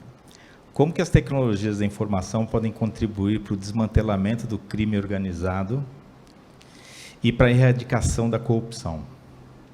Podemos esperar mais e melhores ferramentas colaborativas de whistleblowing, tipo disque denúncia, ou ligado a essa vinda das tecnologias? E de que maneira podemos buscar uma integração efetiva entre as forças, Polícia Militar e Polícia Civil, compartilhando bases de dados e protocolos de colaboração? Queria que você nos... Esse ponto é importantíssimo. O crime tem um aspecto econômico. A gente não pode esquecer de, quando a gente vai avaliar a questão da criminalidade, deixar de lá, desprezar o seu aspecto econômico. E nesse aspecto econômico, as redes sociais, elas já trazem um caminho extremamente profícuo para que isso seja trabalhado. Hoje tem uma discussão em voga. Eu estava vendo aquele documentário do Bezos, do dono da Amazon, né? Interessantíssimo, então, acabei de assistir até outro dia. Hoje, nas redes sociais, nós temos a nossa vida lá. Eu descobri também, no domingo, quando fui roubado, o pessoal da inteligência da polícia que me falou. Se você tem um Samsung, você consegue saber, dependendo da configuração que você deixou, você consegue saber por onde o seu telefone andou, independente de você ter feito qualquer coisa, não é? Eu tinha esquecido disso, quando o colega, eu liguei para ele, falei assim, olha, vê se você descobre para onde levar na minha moto. Ele falou assim, abre o teu telefone. E quando ele começou a falar, eu tinha esquecido disso. O que isso quer dizer? Quando a gente entrou nessa fase aqui, isso aqui pode ser a maior liberdade nossa, porque eu falo com um colega que está na Austrália agora, eu leio um livro que um cara acabou de lançar na Dinamarca, enfim, isso é liberdade. A gente não está mais preso a alguém, informar alguém. A gente vai aqui, se eu achar alguma coisa diferente, eu me manifesto aqui, todo mundo fica sabendo. Mas isso também pode ser uma tremenda prisão. E essa discussão, ela está aí, agora para a gente discutir como sociedade. Aí vem segurança pública, vem polícia. a polícia tem um mundo de potencial para avançar aqui. A gente precisa avançar nessa discussão. O que pode, o que não pode. O que é invasão da privacidade do cidadão e o que é necessidade do poder público de fazer aquilo acontecer. Eu me deparei com investigações importantíssimas. A gente teve o caso da própria Marielle, que descortinou isso. A polícia teve um momento que ela tentou buscar dados, né, dos telefones que estavam ali naquela antena. Isso eu estou falando aqui do mais básico. Tem coisas que são muito mais complicadas do que isso, que não cabe aqui a gente aprofundar. E teve uma dificuldade danada porque eles não queriam fornecer. Enfim, a gente tem um mundo de oportunidades para avançar nesse sentido. A minha avaliação tem uma capacidade técnica para possibilitar grandes mudanças? Tem. Mas aí, de novo, não é o pessimista, não é o realista. Isso não vai acontecer se isso não for cobrado pela sociedade. Se a gente se deixar levar pelo discurso, não, isso é invasão de privacidade, isso é isso, isso é aquilo. De certa maneira Vamos trazer lá a discussão de Londres. Londres é cheio de câmera. Essa discussão não tem tido mais, mas antigamente tinha, há alguns anos tinha. É vigilância. Uma câmera está filmando quem passou em determinada esquina, tinha pessoas que criticavam muito isso. Eu não estou dizendo que está certo nem que está errado, só estou dizendo assim, nós como sociedade precisamos decidir, não, nós queremos isso. Não, isso nós não queremos. Nós preferimos não elevar o nosso padrão de capacidade de enfrentamento da violência, mas nós vamos preservar isso. Está tudo bem, eu não estou dizendo nem que eu sou a favor de uma coisa nem de outra, mas a gente precisa discutir isso, porque não falta tecnologia nesse universo aqui para a gente desmantelar a organização criminosa, para a gente fazer muita coisa. Hoje, a gente tem o Dark Web, né? A gente tem essa rede em que pedófilos e tem gente que... Você aprende a fazer bomba nesse universo. Tem gente que oferece crianças ali. A Polícia Federal tem feito trabalhos com as polícias do mundo por conta de um mecanismo que eles conseguiram avançar, que eu agora me permito falar, porque isso já se tornou público, mas há alguns anos, a Polícia Federal joga um espião na rede e assim, é como se ela provocasse. Então, o pedófilo, ele vai lá buscar a imagem de criança. Quando ele vai buscar a imagem de criança, ele colocou a digital dele lá, e a partir dali começa a circular, e aí várias pessoas que foram presas no Brasil em várias operações, ele nem acessou nada aqui, ele estava acessando um site lá na Espanha, falando num caso específico até, com repercussão. Aí ele rodou, foi preso aqui, porque o negócio foi pela Interpol e tal. Então tem um mundo de oportunidade para acontecer aí. O poder econômico dessas grandes redes não vai querer isso, porque eles não querem isso, porque o negócio deles, né, é um negócio de dominação, inclusive, porque esse documentário do Jeff Bezos lá mostra bem isso, a força que a Amazon tem hoje, né? Mas se a sociedade quiser, vai acontecer. Então, isso faz toda a diferença do mundo para o nível de segurança que nós vamos ter ou não, total. Agora, a gente precisa amadurecer essa discussão na nossa sociedade. O quanto nós queremos de uma coisa e o quanto nós queremos de outra. A gente tem um mundo para evoluir isso aí. Perfeito. Leonardo, quer fazer algum complemento? Numa parte dessa pergunta fala sobre a integração, né? E eu acho que é importante trazer esse software, que a gente, né, utiliza, ele é um software que permite justamente isso, ele é um software de multiplataformas. Então, a gente ali alimenta os dados da Polícia Civil, a gente traz os dados do 90, o nosso amigo aqui do Disque Denúncia, Renato Almeida, está ali, grande parceiro do ISP, a gente está em vias, finalmente, de conseguir fazer uma tabulação dos dados do Disque Denúncia para trazer para o nosso sistema, para ampliar essa visão. Então, quando a gente fala em integração, a gente já tem muita coisa andando. O ISP já tem 11 municípios que a gente tem um acordo de cooperação, e aí não envolve questões financeiras, é troca de informações. A gente tem a Polícia Rodoviária Federal, a gente tem mais 8 municípios em vias de fechar esse acordo, e a intenção é justamente essa, né, de ter uma plataforma que seja capaz de integrar vários níveis de informação, customizadas para cada ambiente. Então, por exemplo, a gente tem a delegacia de roubo de cargas, a gente tem uma plataforma específica produzida para aquele grupo alimentar e fazer análise específica específicas com relação a isso, né? Trazer os dados do Disque Denúncia, do 190, a gente conseguir já iniciar desde aquele momento do cidadão, da percepção do cidadão de alguma questão que não está acontecendo legal ali no bairro, onde ele vai primeiro talvez usar o Disque Denúncia, para depois pensar no 90 ou mesmo chegar à delegacia. Então, esse modelo integrativo a gente tem. Novamente falando, o desafio é como tornar isso tudo consumível. A gente fala muito, por um lado, da questão da aquisição de tecnologia, mas a gente hoje vive um outro modelo, né, que já vem sendo discutido, que é a desinformação pela informação. Quanto mais informação eu tenho, como que eu vou tratar esse dado, né? Como eu vou focar o meu olhar, como eu vou conseguir expurgar aquilo que eu não quero ver para poder chegar ao meu objetivo. Então, esse modelo de integração, que é o ponto que eu gostaria de colocar, a gente já tem essa plataforma que permite, inclusive, a gente ter esse olhar, né, por vários prismas. Muito bom. Obrigado, Leonardo. Queria fazer pelo menos mais essa última provocação. Aí, queria contar com o Batista, esse é um assunto que me é muito caro. Então, vamos lá falar de policiamento comunitário e engajamento cidadão. Pergunta: quais novidades podemos esperar para a promoção do engajamento cidadão na melhoria da segurança pública? De que modo o policiamento comunitário pode trazer uma outra aura para a segurança pública? Como temos que encarar a colaboração público-privada nesse tema do policiamento comunitário? E quais são as oportunidades de empreendimento colaborativo que a gente tem nessa seara? Bom,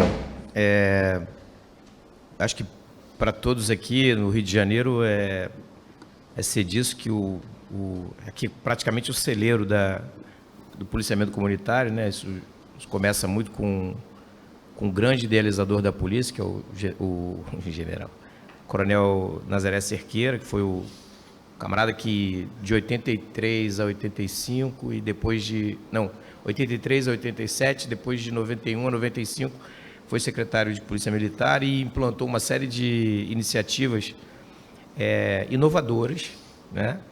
E inovadoras e mal entendidas. Então, assim, por muito tempo foi criticado, foi ser entendido muito tempo depois e naturalmente que deixou bastante legado, o suficiente para hoje a gente estar aqui conversando novamente sobre policiamento comunitário e o quanto isso foi, né, para o Rio de Janeiro, significativo em termos de atingimento de metas, numa época, o Leonardo falou aqui, numa época que a gente não tinha meta nenhuma, a verdade a meta era dar 10 tiros à meia altura e fazer uma operação e ia ser tudo certo. Mas é interessante que esse tema volte, né?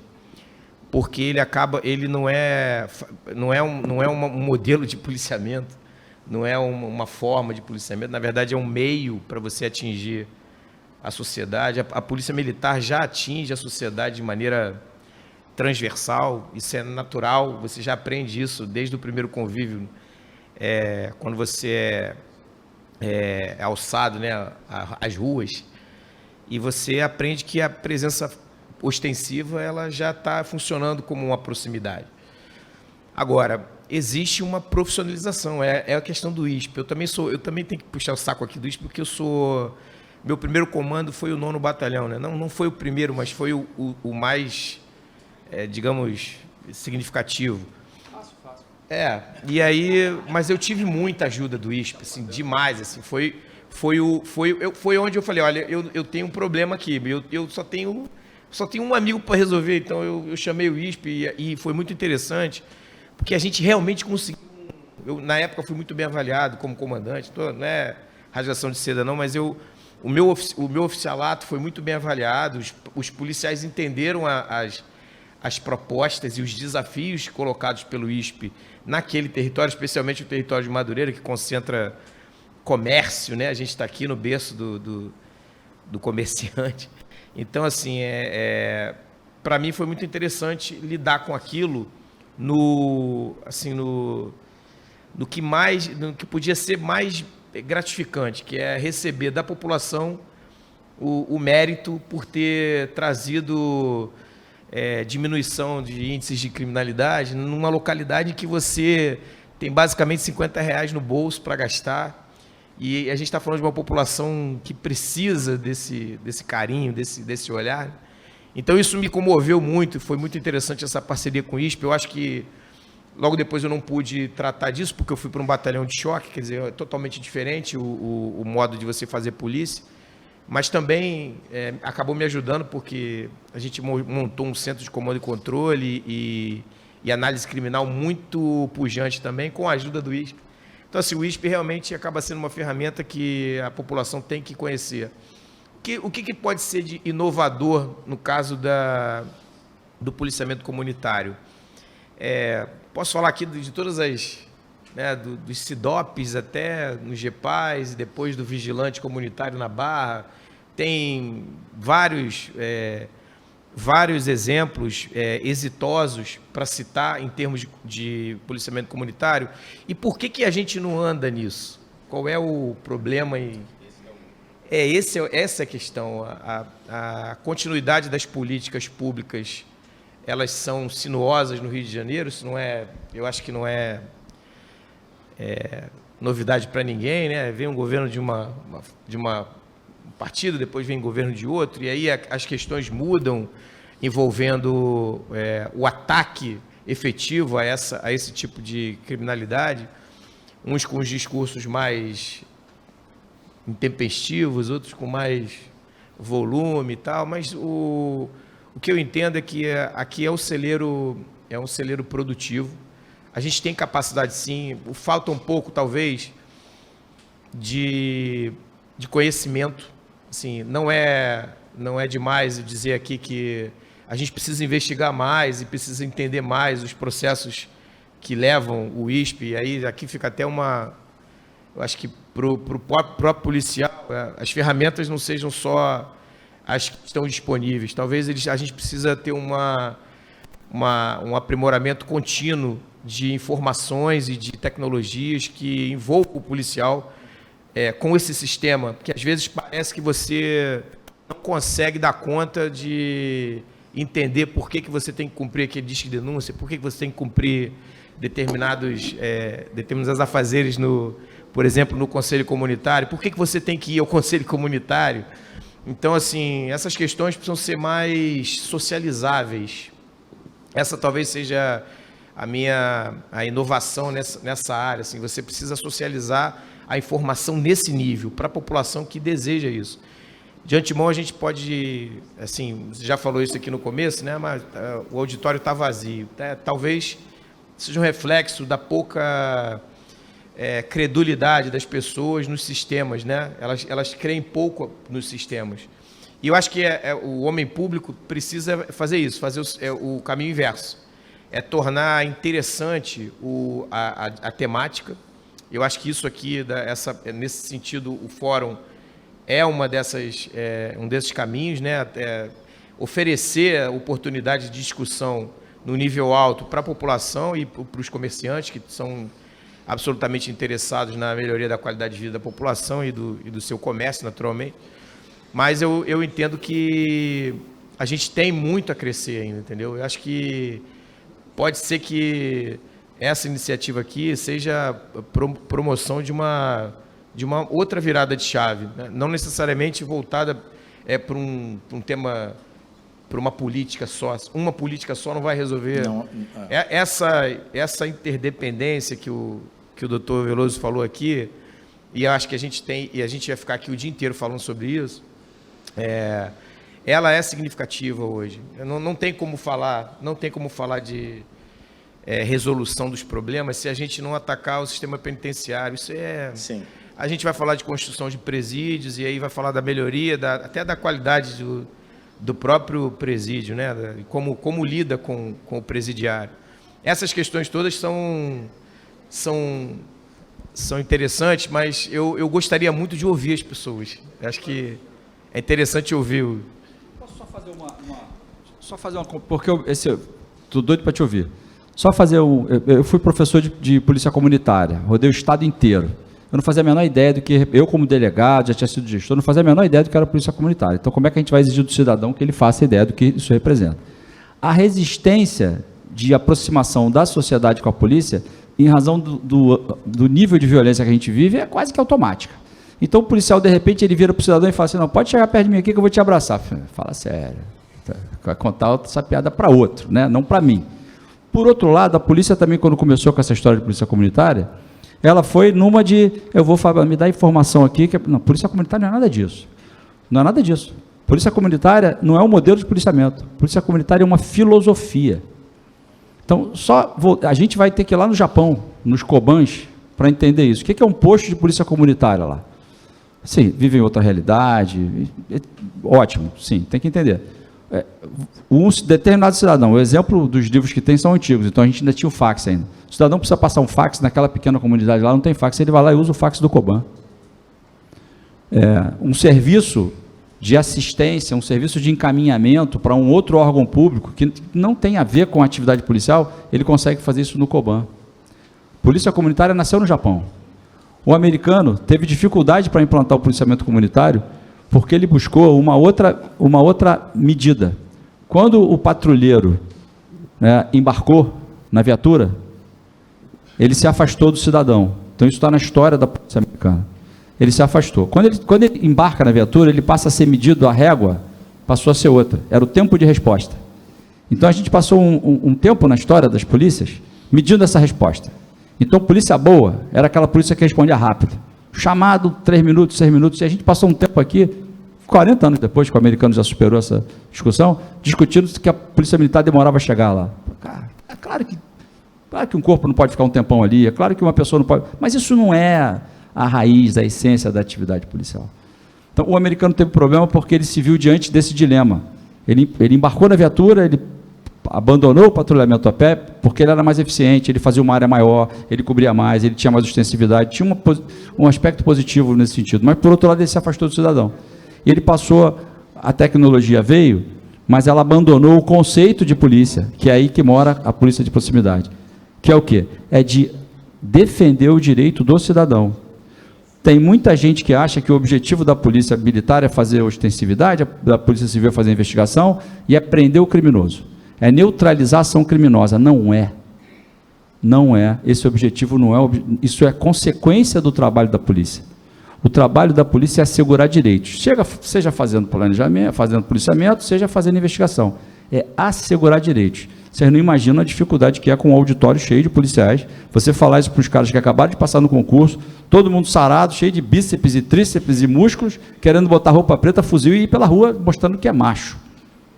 Se é difícil convencer o policial disso, imagina o cidadão. A polícia de comunidade é por isso tinha que ser o Ribas para trazer um assunto desse. Pode ser um tremendo desatador de nós. A gente tem história no mundo para copiar? Tem. É a política pública baseada em evidências. A gente não vê isso aqui. A gente vê uma política... Alguém acha que é muito... a ideia é espetacular fazer determinada coisa. Em determinado momento, alguém achou espetacular botar postos, da polícia pelo Rio afora. Esses postos acabaram empurrados lá para a prefeitura, porque no final viram que aquilo não funcionava, o policial ficava... Mas em algum momento, teve alguma mente brilhante que disse que aquilo era uma ideia maravilhosa. Aí o Estado comprou um monte daquelas cabines, botou em linha amarela e tal. Hoje não serve para mais nada. Quer dizer, se nós tivéssemos uma lógica de política pública baseada em evidência, algum cidadão ia perguntar, mas com base no que você acha que isso vai funcionar? É porque o especialista está dizendo? Com base no quê? De onde é que você traz essa experiência? O que te permite presumir que colocar esse posto aí vai ser melhor para aquela comunidade? A gente não ouve a comunidade. Numa filosofia de polícia comunitária, a gente ouve. Como é que a gente faz isso? Não vai vir do poder público. Porque a polícia comunitária, ela tira o poder da força. Ela devolve o poder para o cidadão. Como é que a gente consegue trazer a polícia comunitária incentivando debates, trazendo exemplos lá dos Cobans, trazendo exemplos de outras sociedades que adotaram essa polícia, adotaram essa filosofia. Então, polícia comunitária, eu queria fazer essa pequena ressalva aqui, pode ser uma grande virada, para a gente seguir nesse caminho.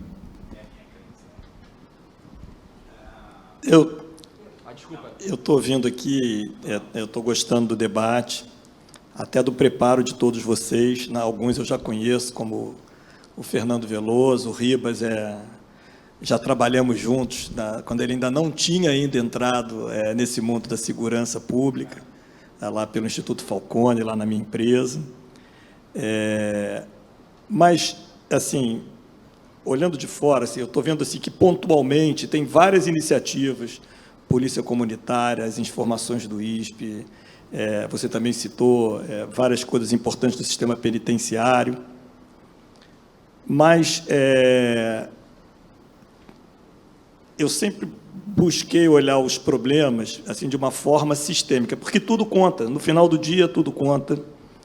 E vocês falaram a palavra integração aí o tempo todo, assim, isso é um desafio enorme em qualquer organização, ainda mais quando você tem muita interferência política, né? E segurança é uma coisa que, né, a atuação da polícia, das polícias, do sistema de segurança, mexe muito com a vida das pessoas e cria muitos problemas, porque mexe na forma das pessoas viverem, né?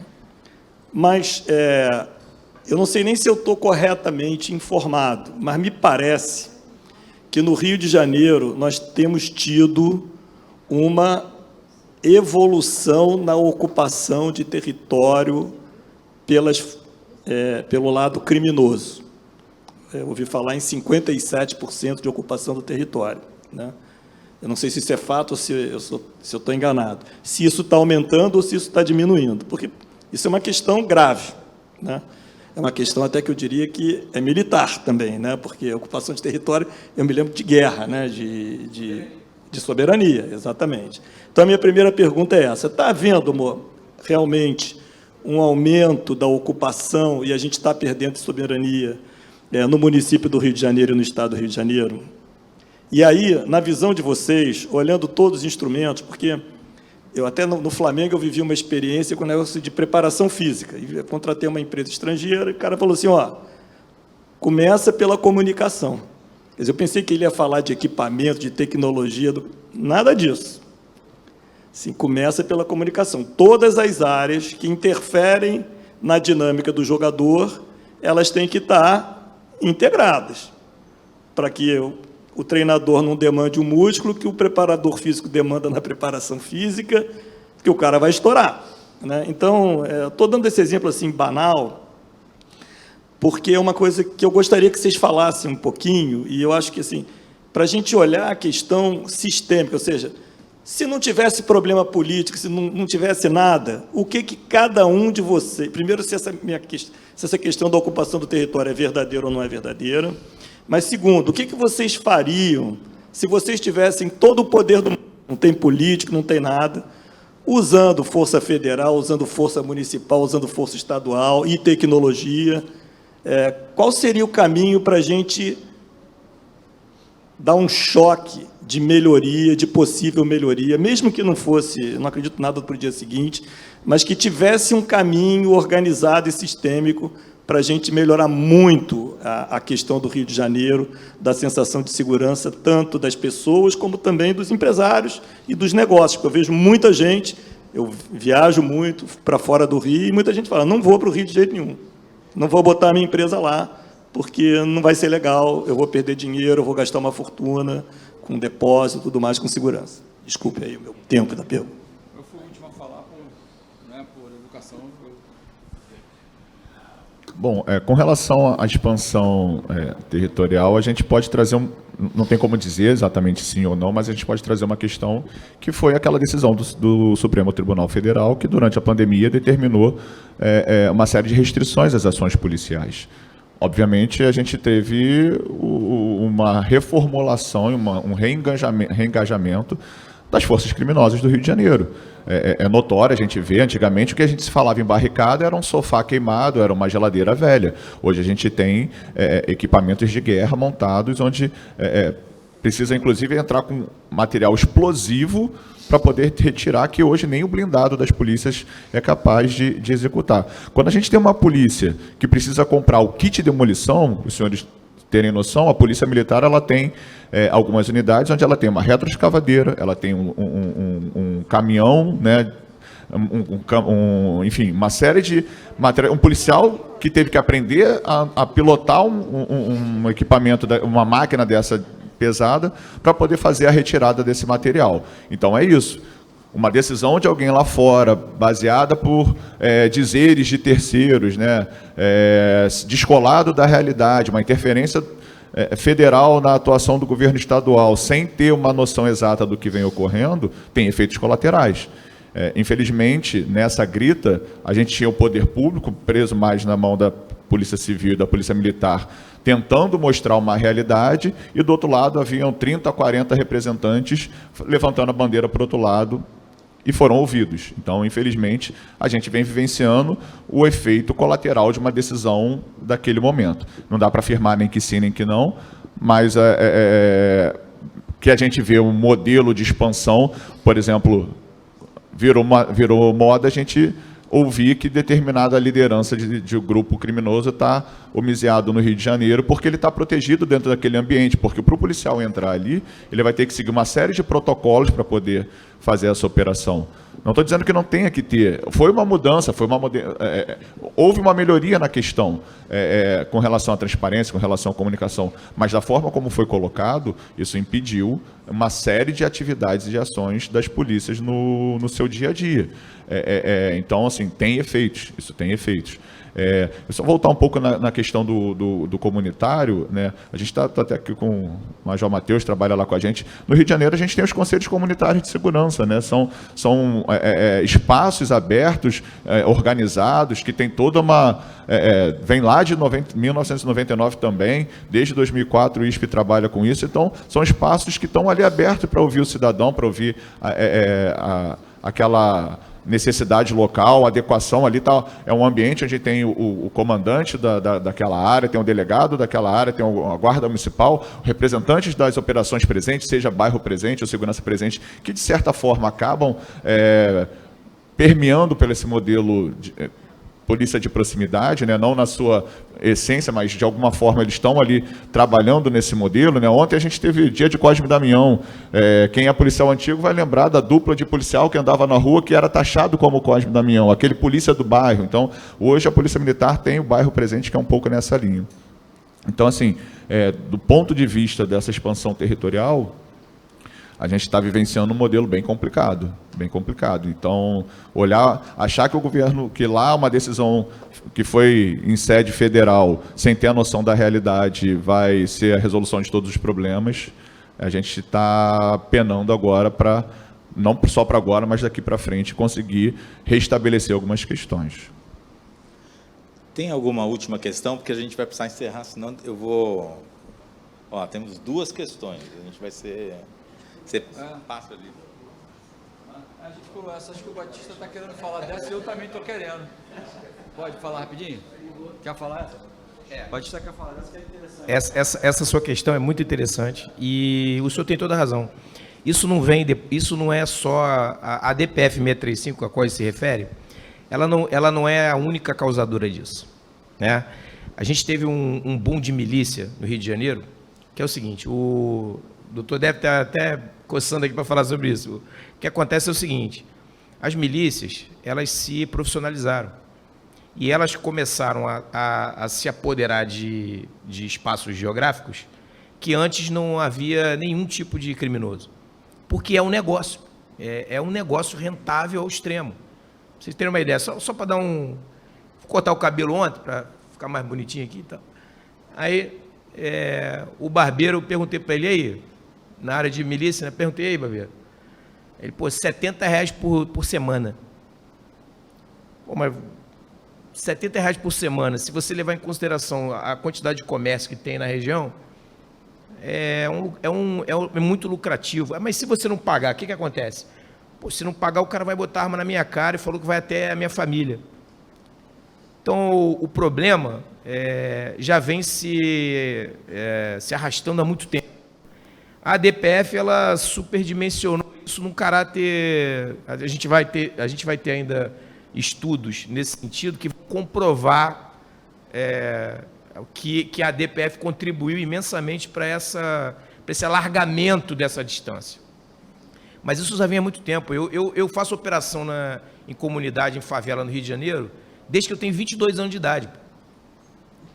Se me perguntar que há 28 anos atrás, o que eu via, eu já via. Só que eu via uma favela com 2 andares. Hoje eu vejo a favela com 6 andares. Não é possível que o adensamento populacional não tenha causado, além do desemprego, além das questões sociais envolvidas nisso, não tenha causado também o aumento da exploração do tráfico, né, do tráfico de drogas e das milícias em comunidades que a milícia acaba se instalando, o aumento desse potencial. Quanto mais o cara se desenvolve economicamente, mais poderoso ele fica. E aí a gente pode ir para uma outra questão que provavelmente é o fio da meada. Chama-se matriz de responsabilidade. Na Constituição, nem a Polícia Civil, nem a Polícia Militar tem que combater o tráfico de drogas, pô. Na origem não é minha culpa, a gente está falando de policiamento comunitário. Eu adoraria ter colocado a minha carreira, todo o meu empenho na polícia comunitária. Pô. Não tem nada mais gratificante que você ter paz. Só que não foi essa, a minha vida toda foi operação. E guerra. Eu não fui baleado porque dei sorte. Pô. Sorte. Mas eu vi muita gente ser baleada, perdi muitos companheiros. A média, quando você está acompanhando, na Polícia Militar, eu tive a oportunidade de assessorar um comandante-geral. A média era de 2 ou 3 enterros por mês, pô.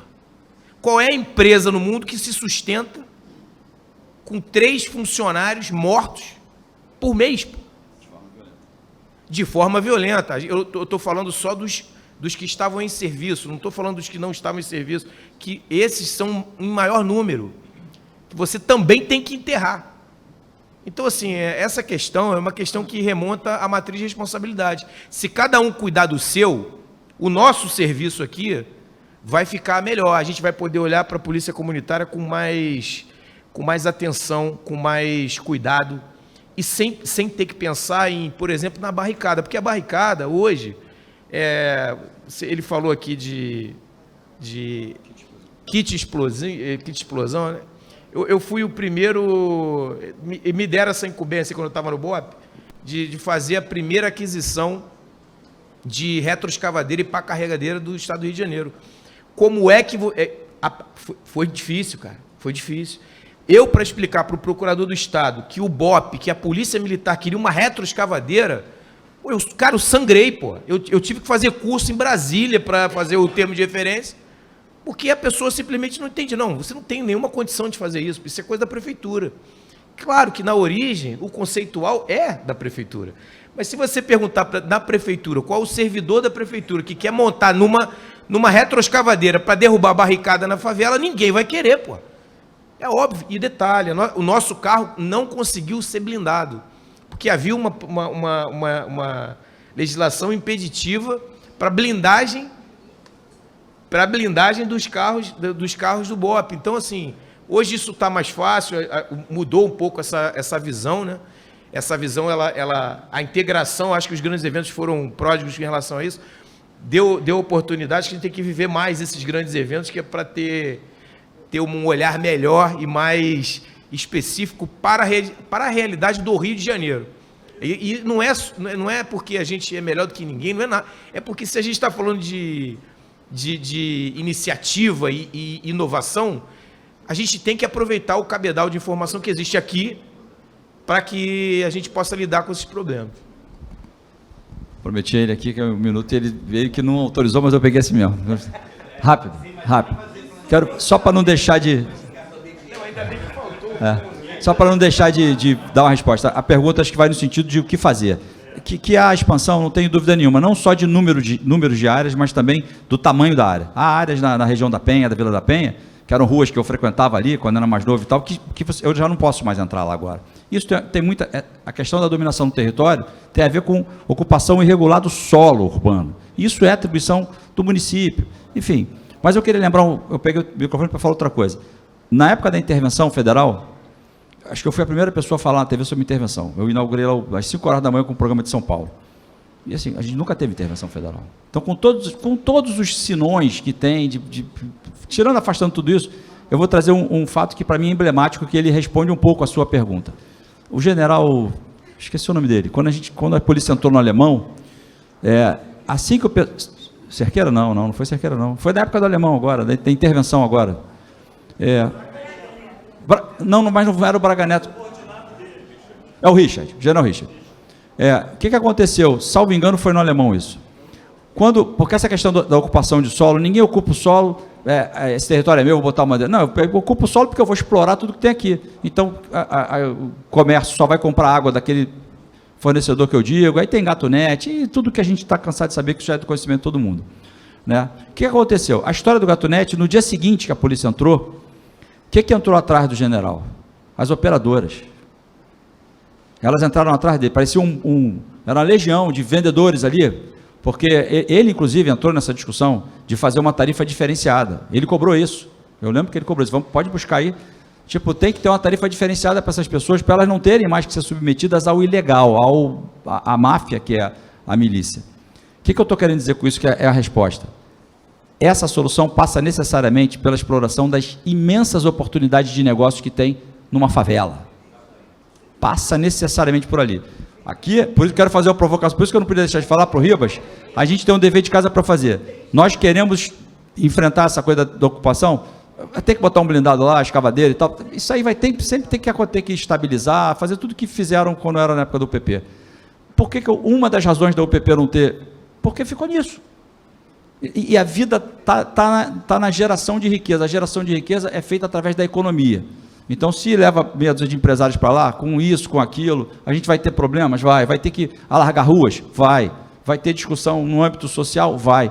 Mas passa por aí. Então, você pergunta qual é a solução é essa. É explorar as enormes, porque tem um mercado consumidor elevadíssimo. E assim, não é para dizer assim, vou arrancar o dinheiro do sujeito que está lá. Não, é para levar dignidade para ele. Você entra numa favela, você vê aquele emaranhado de fios, aquilo é uma coisa de louco, aquilo. É uma coisa de louco. Por que o sujeito que mora ali acha que ele pode ter... E eu estou falando assim, eu me sinto no lugar de fala, porque eu morei no Morro da Providência, na primeira favela que teve no Rio de Janeiro. Quando meus pais vieram de Portugal, eu morei lá até quase 14 ou 15 anos de idade. Então eu acho que eu posso falar. Por que o sujeito acha que ele pode sair de casa, deixar o ar-condicionado ligado, não está nem aí para se as luzes estão ligadas ou não, porque ele não paga a luz. Isso está errado. Isso está errado. Agora, a Light lançou um programa, eu sei porque eu ajudei eles na elaboração disso há uns anos atrás. Eles lançaram um programa para tentar minimizar, porque a perda é absurda. A perda é absurda. Eles tentaram, o que eles fizeram? Lançaram um programa que eles te davam a geladeira, te davam o ar-condicionado, te davam um monte de novos. Você tinha que participar do programa, cadastrar, botava um relógio, e aí você começou a pagar uma taxa diferenciada. Esse programa começou aqui no Rio. Qual era a ideia deles? Eles tinham que provar para o governo federal que com isso, levando dignidade para as pessoas e trazendo elas para o mundo da legalidade, eles podiam conseguir obter outras questões que não é o espaço para falar aqui. Isso naufragou. Sem isso, você não vai recuperar essas áreas. Então, passa por aí. Tem que ir um batalhão com força? Tem, mas tem que ir um batalhão de empresários. Se não for junto, tem que ser bem do lado. Ainda posso falar?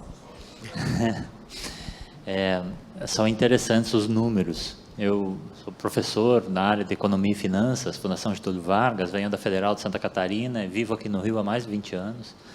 E é interessante que a gente frequenta os eventos, o assunto é sempre muito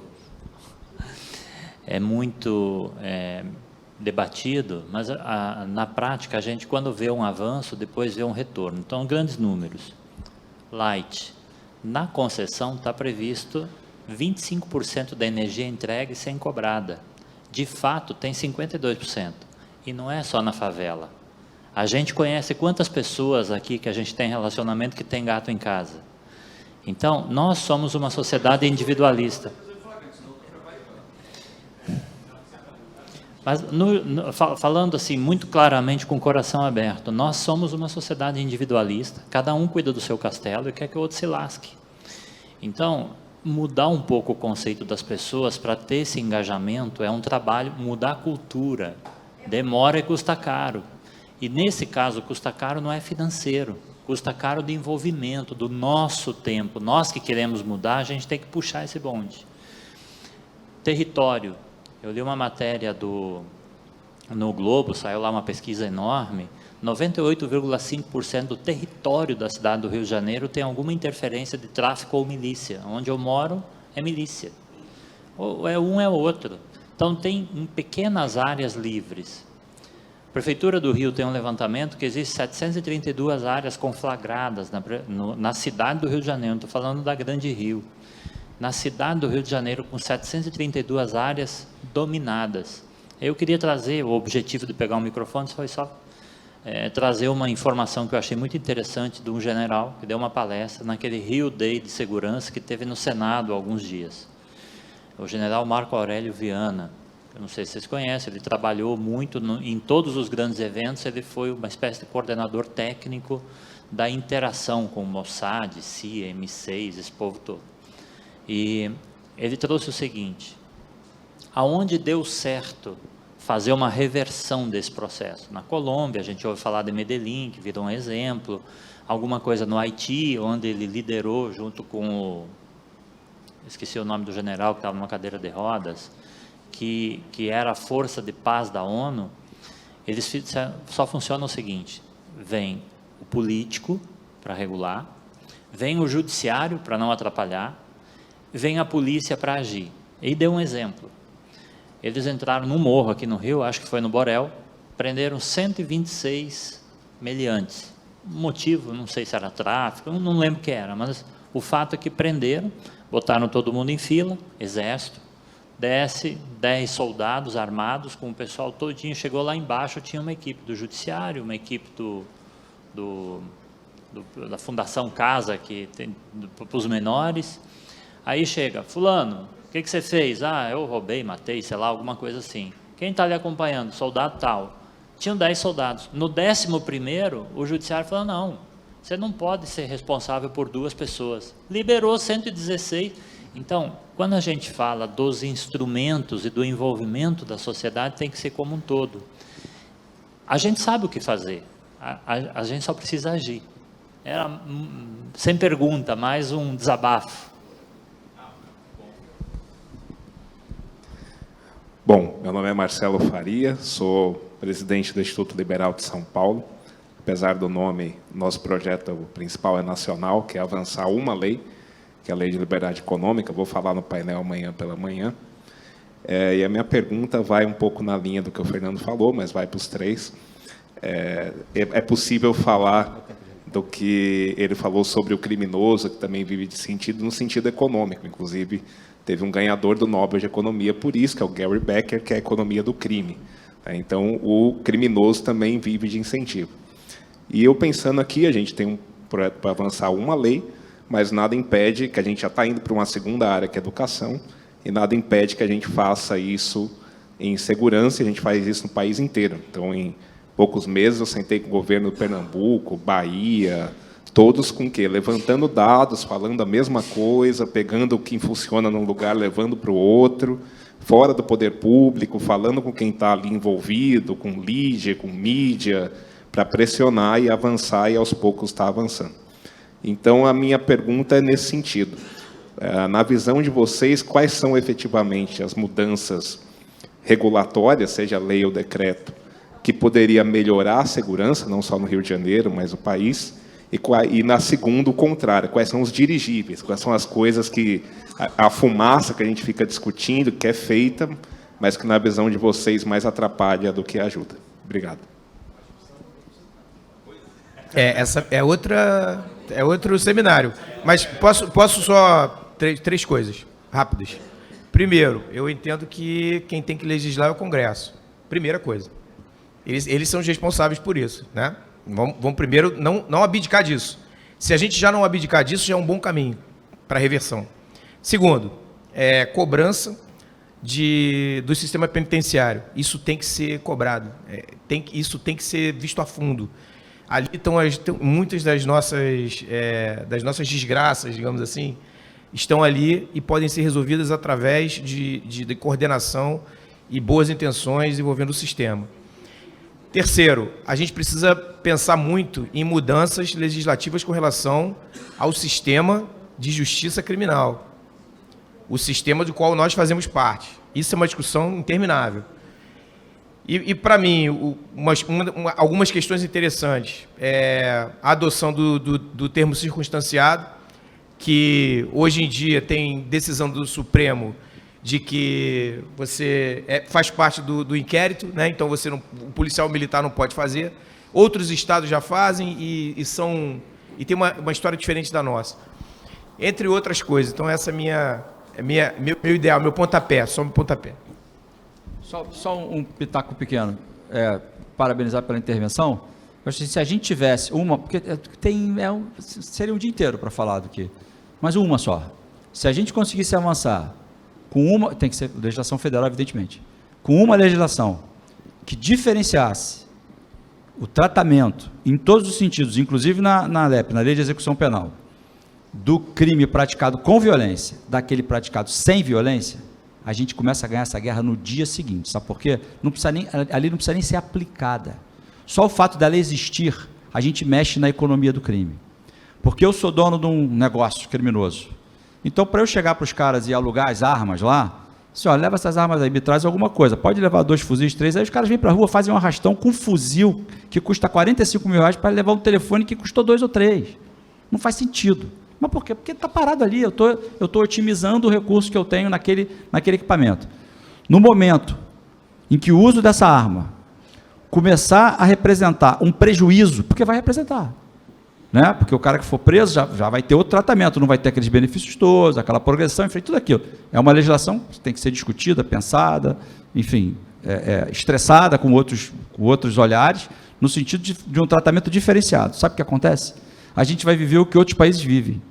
Uma epidemia de golpes, de estelionato, que é o que acontece. Eu estou doido para viver essa epidemia, porque é muito melhor viver uma epidemia de estelionato do que uma epidemia de bala perdida. O fato é esse, o crime não vai deixar de acontecer, mas se a gente conseguir uma legislação que diferencie o criminoso que usa, por exemplo, vou dar um exemplo prático, o sujeito saiu para roubar e empurrou a senhora em Copacabana, arrancou o cordão dela e levou. O outro saiu com um revólver e ostentou o revólver para fazer alguma coisa. Esses crimes são quase iguais, muda muito pouca coisa na prática, se a gente mergulhar aqui no processo penal. O cara que pegou uma arma, ele não pode ter benefício nenhum, mas aí a gente vai ter uma discussão na questão, né, social, a gente precisa enfrentar isso. Se a gente conseguir essa legislação, você pode ter certeza, quando essa mensagem for mandada para lá, no dia seguinte, ele muda a dinâmica de negócio dele. No dia seguinte, vai ser negócio para ele, porque ele não vai ter que... Hoje ele tem arma, porque ele tem que se defender do opositor dele, senão ele vai lá e toma o território. Ele não vai precisar mais da arma, porque o outro também não vai ter arma.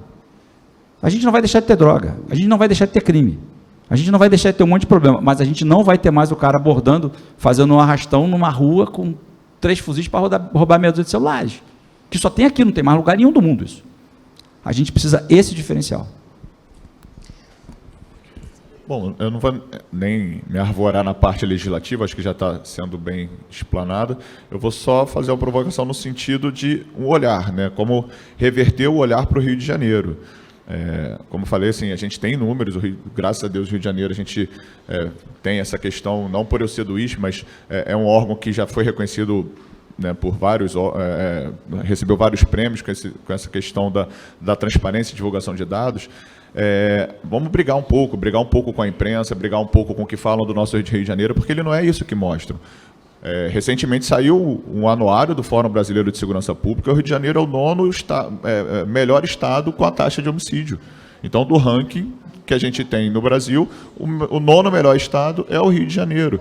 A gente vê muita notícia na mídia apontando para um caos no Rio de Janeiro, Mas se a gente sai daqui do Rio de Janeiro e vai para algum estado aqui em volta, a gente não vê esse noticiário, né, violento chegando nas mídias. Não é que ele não ocorra, não é que o cidadão, não é que o turista venha para cá e ele seja assaltado. Pelo contrário, ele também é assaltado. Mas esse nível de violência que é propagado não é o nível de violência que existe no próprio Rio de Janeiro. Então, essa questão de vamos descolar um pouco daquilo que estão jogando para a gente na mídia e vamos ter um pouco mais de massa crítica e tentar mostrar que nosso Rio de Janeiro está indo por um caminho bom, mas precisa ainda de muita gente dando a mão para levar ele para um lugar melhor. Tá certo. Muito bom. Eu vou precisar encerrar esse nosso papo e quero lembrar que nessa programação aí nos próximos 2 anos a gente vai ter vários painéis específicos sobre o tema de segurança e ordem pública. Neles, diferente do que está acontecendo aqui, que é um apanhado mais geral, a gente vai poder estreitar e escolher temas mais específicos para poder ter um aprofundamento maior com proposições mais discutidas, mais embasadas. Então, já deixo esse convite aqui. Esse convite vai ser passado pelas nossas redes a todos. Então, na medida em que esses painéis forem acontecendo, a gente vai se rever, espero, para poder discutir em detalhe esse tema que, para esse seleto grupo, né, tem interesse. Então, dou por encerrado aqui o painel. Quero agradecer aos 3 heróis da discussão, né, o Batista, o Fernando, o Leonardo, e agradecer a vocês pela participação, tá bom? Obrigado.